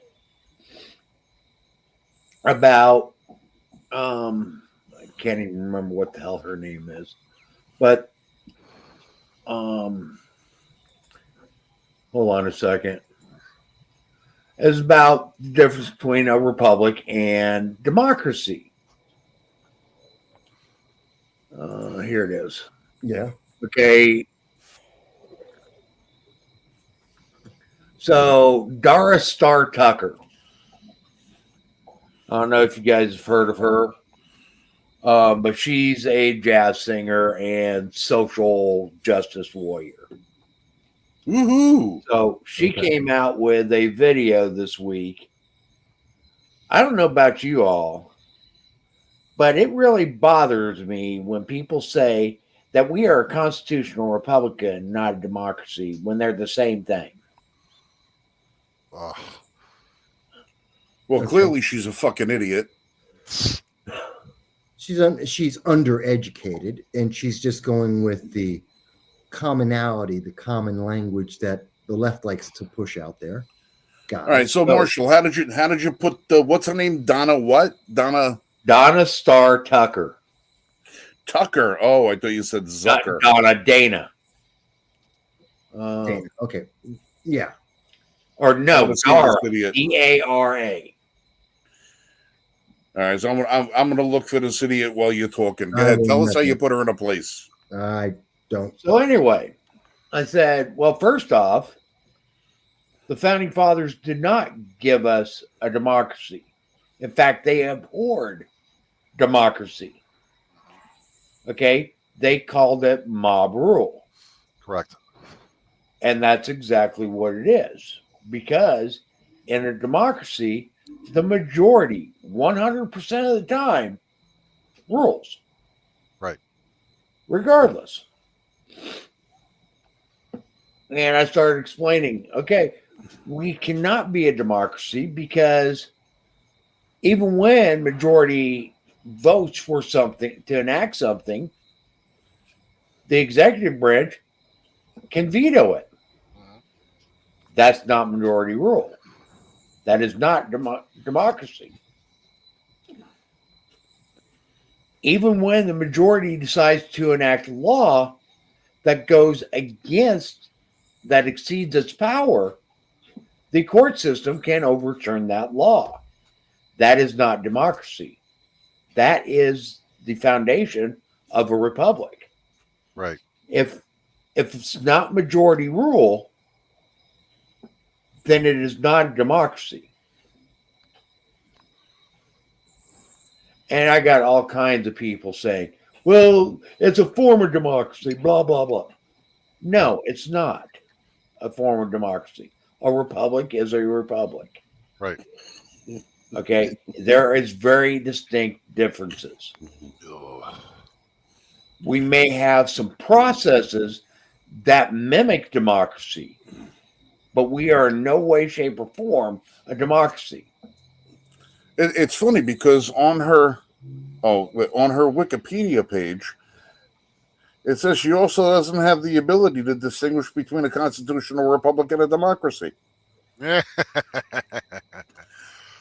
What do you know about that? Bum, bum, bum, bum. So yeah. And I don't even know how many people tried to say, do you even watch it? I go, yeah, I watched the video. That's why I'm commenting. Yeah. Okay. And I'm literally, and then on a few of them, I said, can you even define what a democracy is? And of course, that shut everybody right down. Yeah, because they'd have to say, well, that's each individual showing up to vote on every single issue. That's democracy. Okay. And that is a full democracy. Right. But you also have what's called a representative democracy, which is what they're trying to claim we are. Which is not. And we're not. Okay. Right. Because even in a representative democracy, it's still majority rule 100% of the time. Right. It's just that you vote for representatives to cast those votes. Marshall, what's the representative democracy that we have as an example to point to?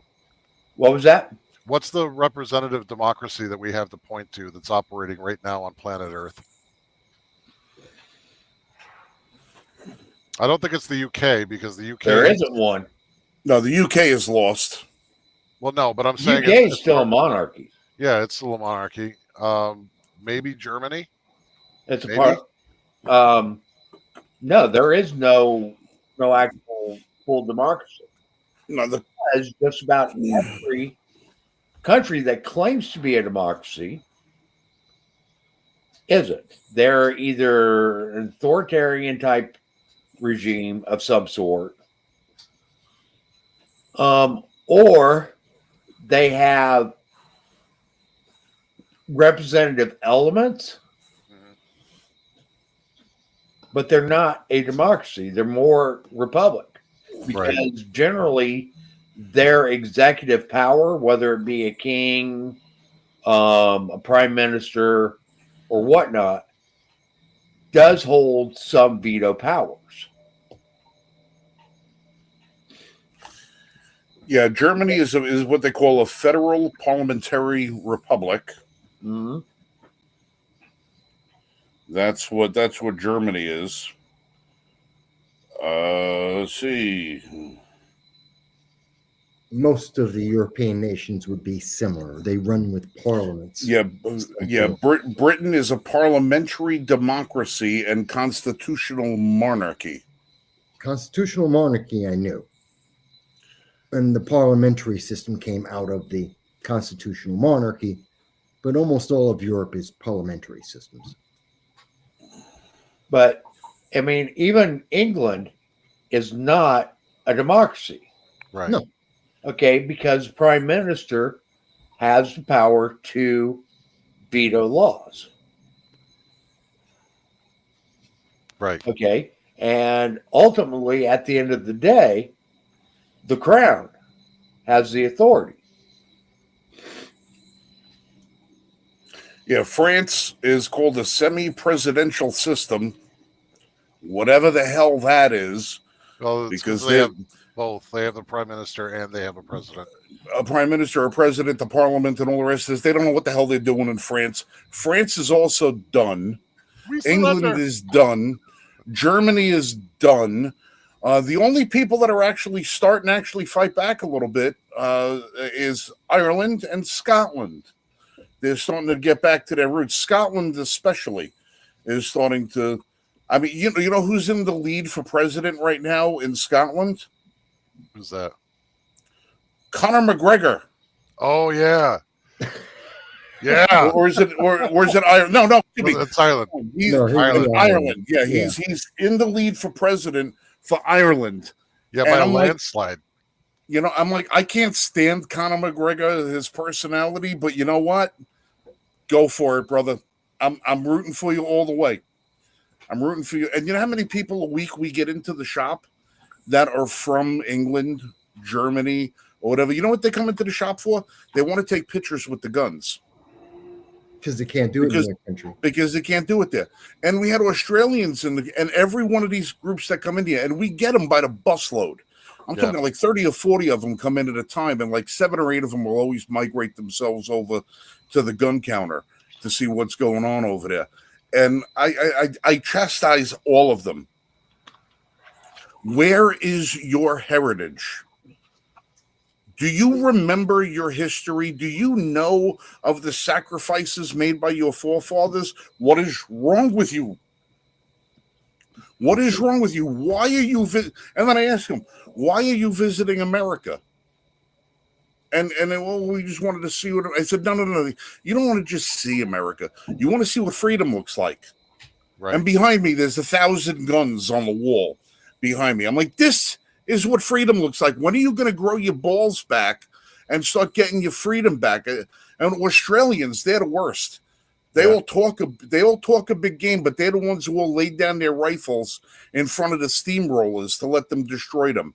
Now they're only allowed to own a bolt-action rifle. They have to have 4 permits to do it. Yep. And I'm like, oh, so, well, it kind of makes sense. Australia was started as a prison colony. Yeah. So it only makes sense that they're all still prisoners now. But we get them in from New Zealand, and I'm like, dudes, really? You know, say the word. There'll be a boat at the dock. I'm telling you, there'll be a boat at the dock that says Freedom Express on it. They'll help you. Those people will help you. They'll help you get your freedom back. What's wrong with you people? None of them have. There's only a few countries in Europe right now that have had just enough with the experiment of multiculturalism and the open border policies that have seen their wives, daughters, and mothers get raped and murdered and beheaded and they're getting arrested for flying their own flags, being arrested for praying outside in public, being arrested for insulting somebody over Twitter or Facebook. Some of these countries are starting to wake up, but you know what? They'll be gone before they get there. Poland has been doing it. To give them credit, the Polish have been fighting. Oh, the Polish are a different. Listen. For years, we all grew up with Polak jokes. For years, we all grew up with Polak jokes for years. All right, but one thing they're understanding is what a republic really means, and what it means to embrace your national culture. Now, in this country, we've been criticized by other countries for years that we're still such a young country that we don't have our own culture. But Americanism is its own distinct culture. Sure. And it's not because it's been enriched by everybody who came here to do something, because there's a difference between the settlers and the immigrants.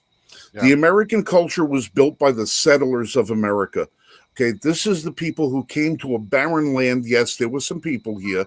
Yes, we understand the Native American history. Yes, we understand all of that. But for the most part, it was a barren land. There was nothing here.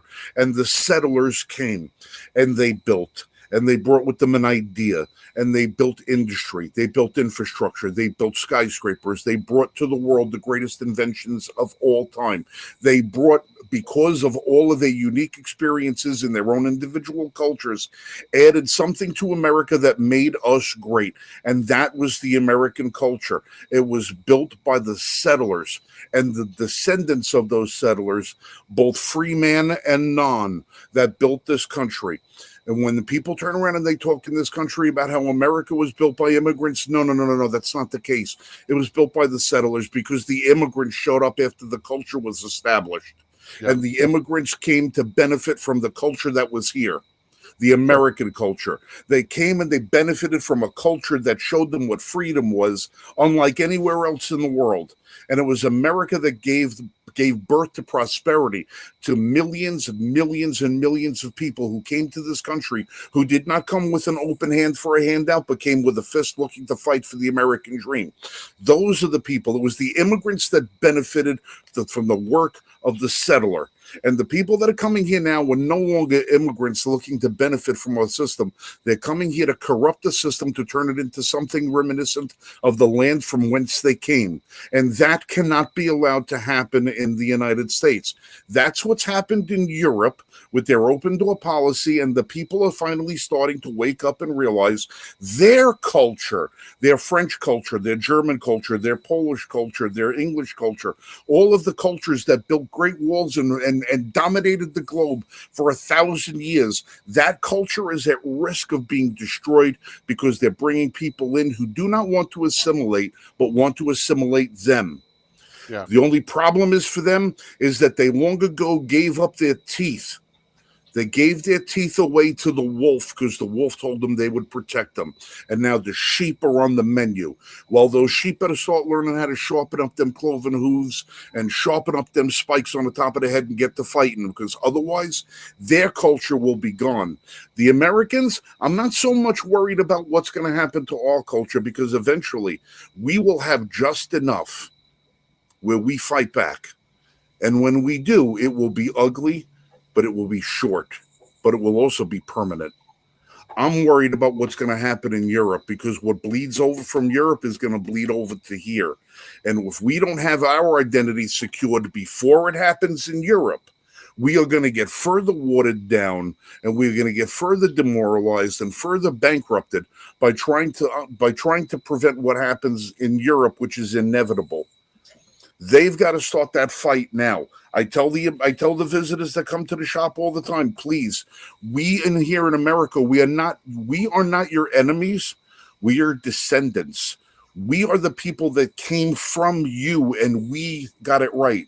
Please look to us for some guidance and bring a little bit of America to your shores and gain back your individuality, gain back your independence, and fight for something, because it's all going to be gone soon. The left is trying to destroy us by using the same tools that are being used to destroy Europe. Yep. It's up to us to make sure that we fight against that. And by any means necessary. I just hope it gets to the point where we start doing it before it gets violent. Yeah. But they are pushing us. Like I said, they lit the fire. It's 211.5 degrees. Do they really want this to boil over? Because if it does, there's access to voter rolls. That's all I got to say. There's breadcrumbs. No, there's digital footprints. And the thing is you're looking. And there are smart people on our side that know how to access all of it. and that's the thing, isn't it? Is that it's like they're trying all this to force us into submission, and they're using any and all means to do so. They're using aggressive cultures that have submission as part of their ethos, right? Because what is Islam? Islam is about submission to the will of Allah, right? Well, who's the dispenser of that will? It's the Islamic people. They don't come here to escape the oppression of Islam. They come here to bring Islam to us. And what is Islam? Submission. So unless they're coming here to practice their religion in peace, and they're here to assimilate American culture, which is actually American liberty is actually the antithesis of what Islam is, because it does not promote submission in the same sense that Islam requires. Americanism doesn't. The two are at odds. I mean, just the other day, what did we see? We saw in Houston a block of Muslim adherents were going around Houston trying to force stores to stop selling alcohol, tobacco, and pork. Oh, well, that's an old video. That was from a couple of years ago. It's reemerged, and I'll tell you what's helping reemerge that is that they just had a political rally not that long ago in Minneapolis, Minnesota. Right. And they had 1,000 people at this rally chanting "Death to America" on American soil, flying Islamic flags.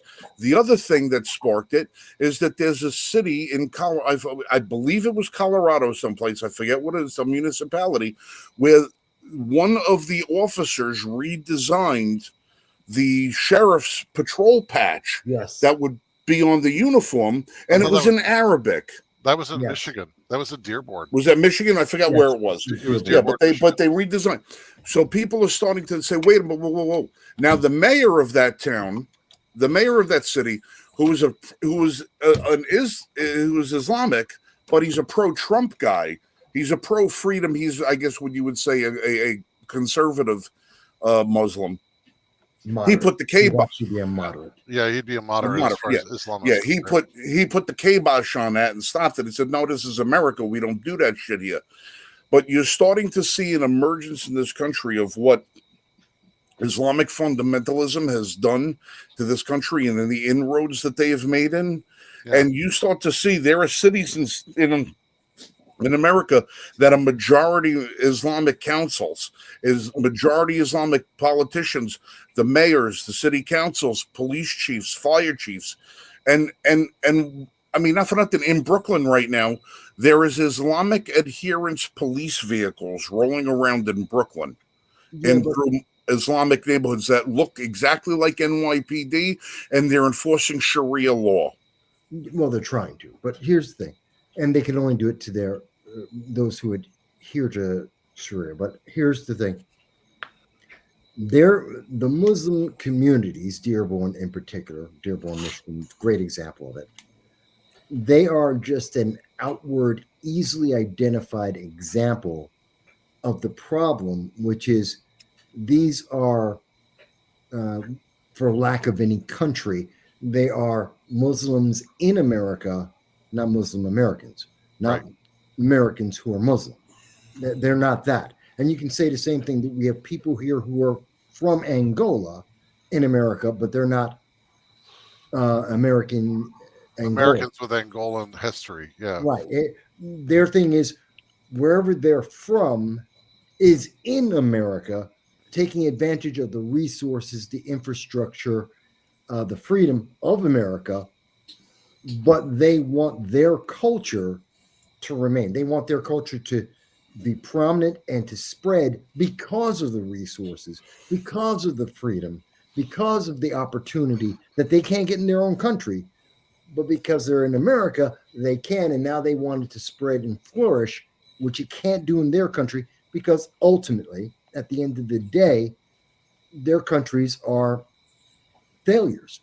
Right. That's why they came to America. That's why they're not spreading their culture in any other way. They have to come to America, use our resources, our infrastructure, our freedom to push their And- cultural ideas. And let's not also take for granted that the fact that American birth rates have been down significantly over the last 30 years. We're not outpacing our own population with new births.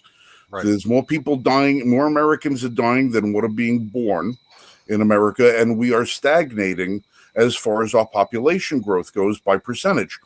Mhm. The immigrant population, on the other half, is outpacing us 4-1.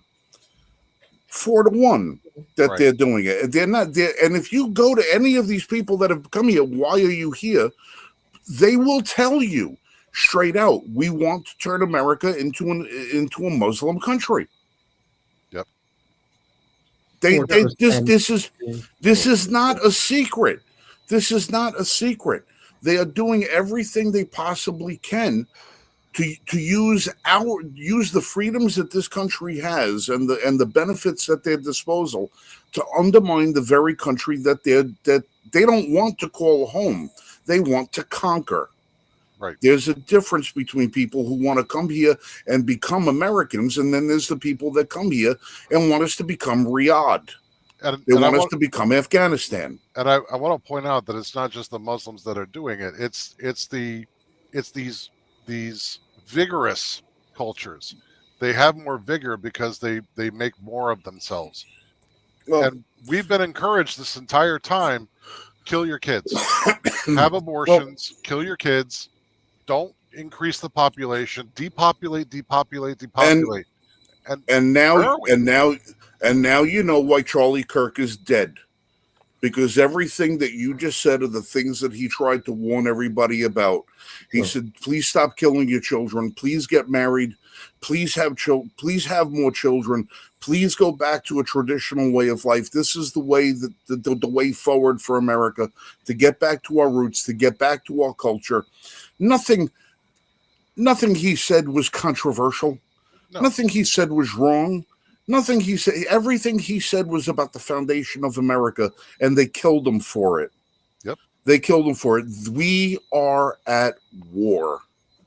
Whether we want to admit it or we don't want to admit it, this is a war, not only for the country, but the very heart and soul of it.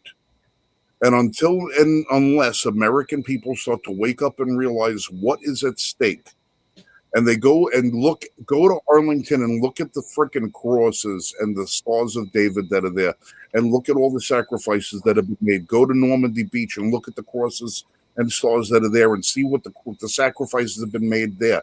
1.7 million Americans have died to preserve the American way of life. That's how many Americans we have lost in conflict in the 249 years of this nation. 1.7 million people have died. Please don't let those sacrifices go in vain. For God's sake, there's heroism in your blood. It's in your veins. There's a national pride that is there. And it's not white nationalists or black nationalists. It's American nationalists. It's American. It's red, white, and blue. It's something we all share, regardless of our color, creed, or sexual orientation, or religion. Get back to where you were, and hopefully we can be that bright, shining hill on the city that Reagan spoke about and that Charlie Kirk tried to embrace and tried to spread to a young group of people. Because he could get through the kids in 5 minutes of debate where their lecturers and their teachers take them 4 years to indoctrinate. That's why they murdered him. That's why they killed him. He spoke about America. He spoke about freedom. That's why they killed him.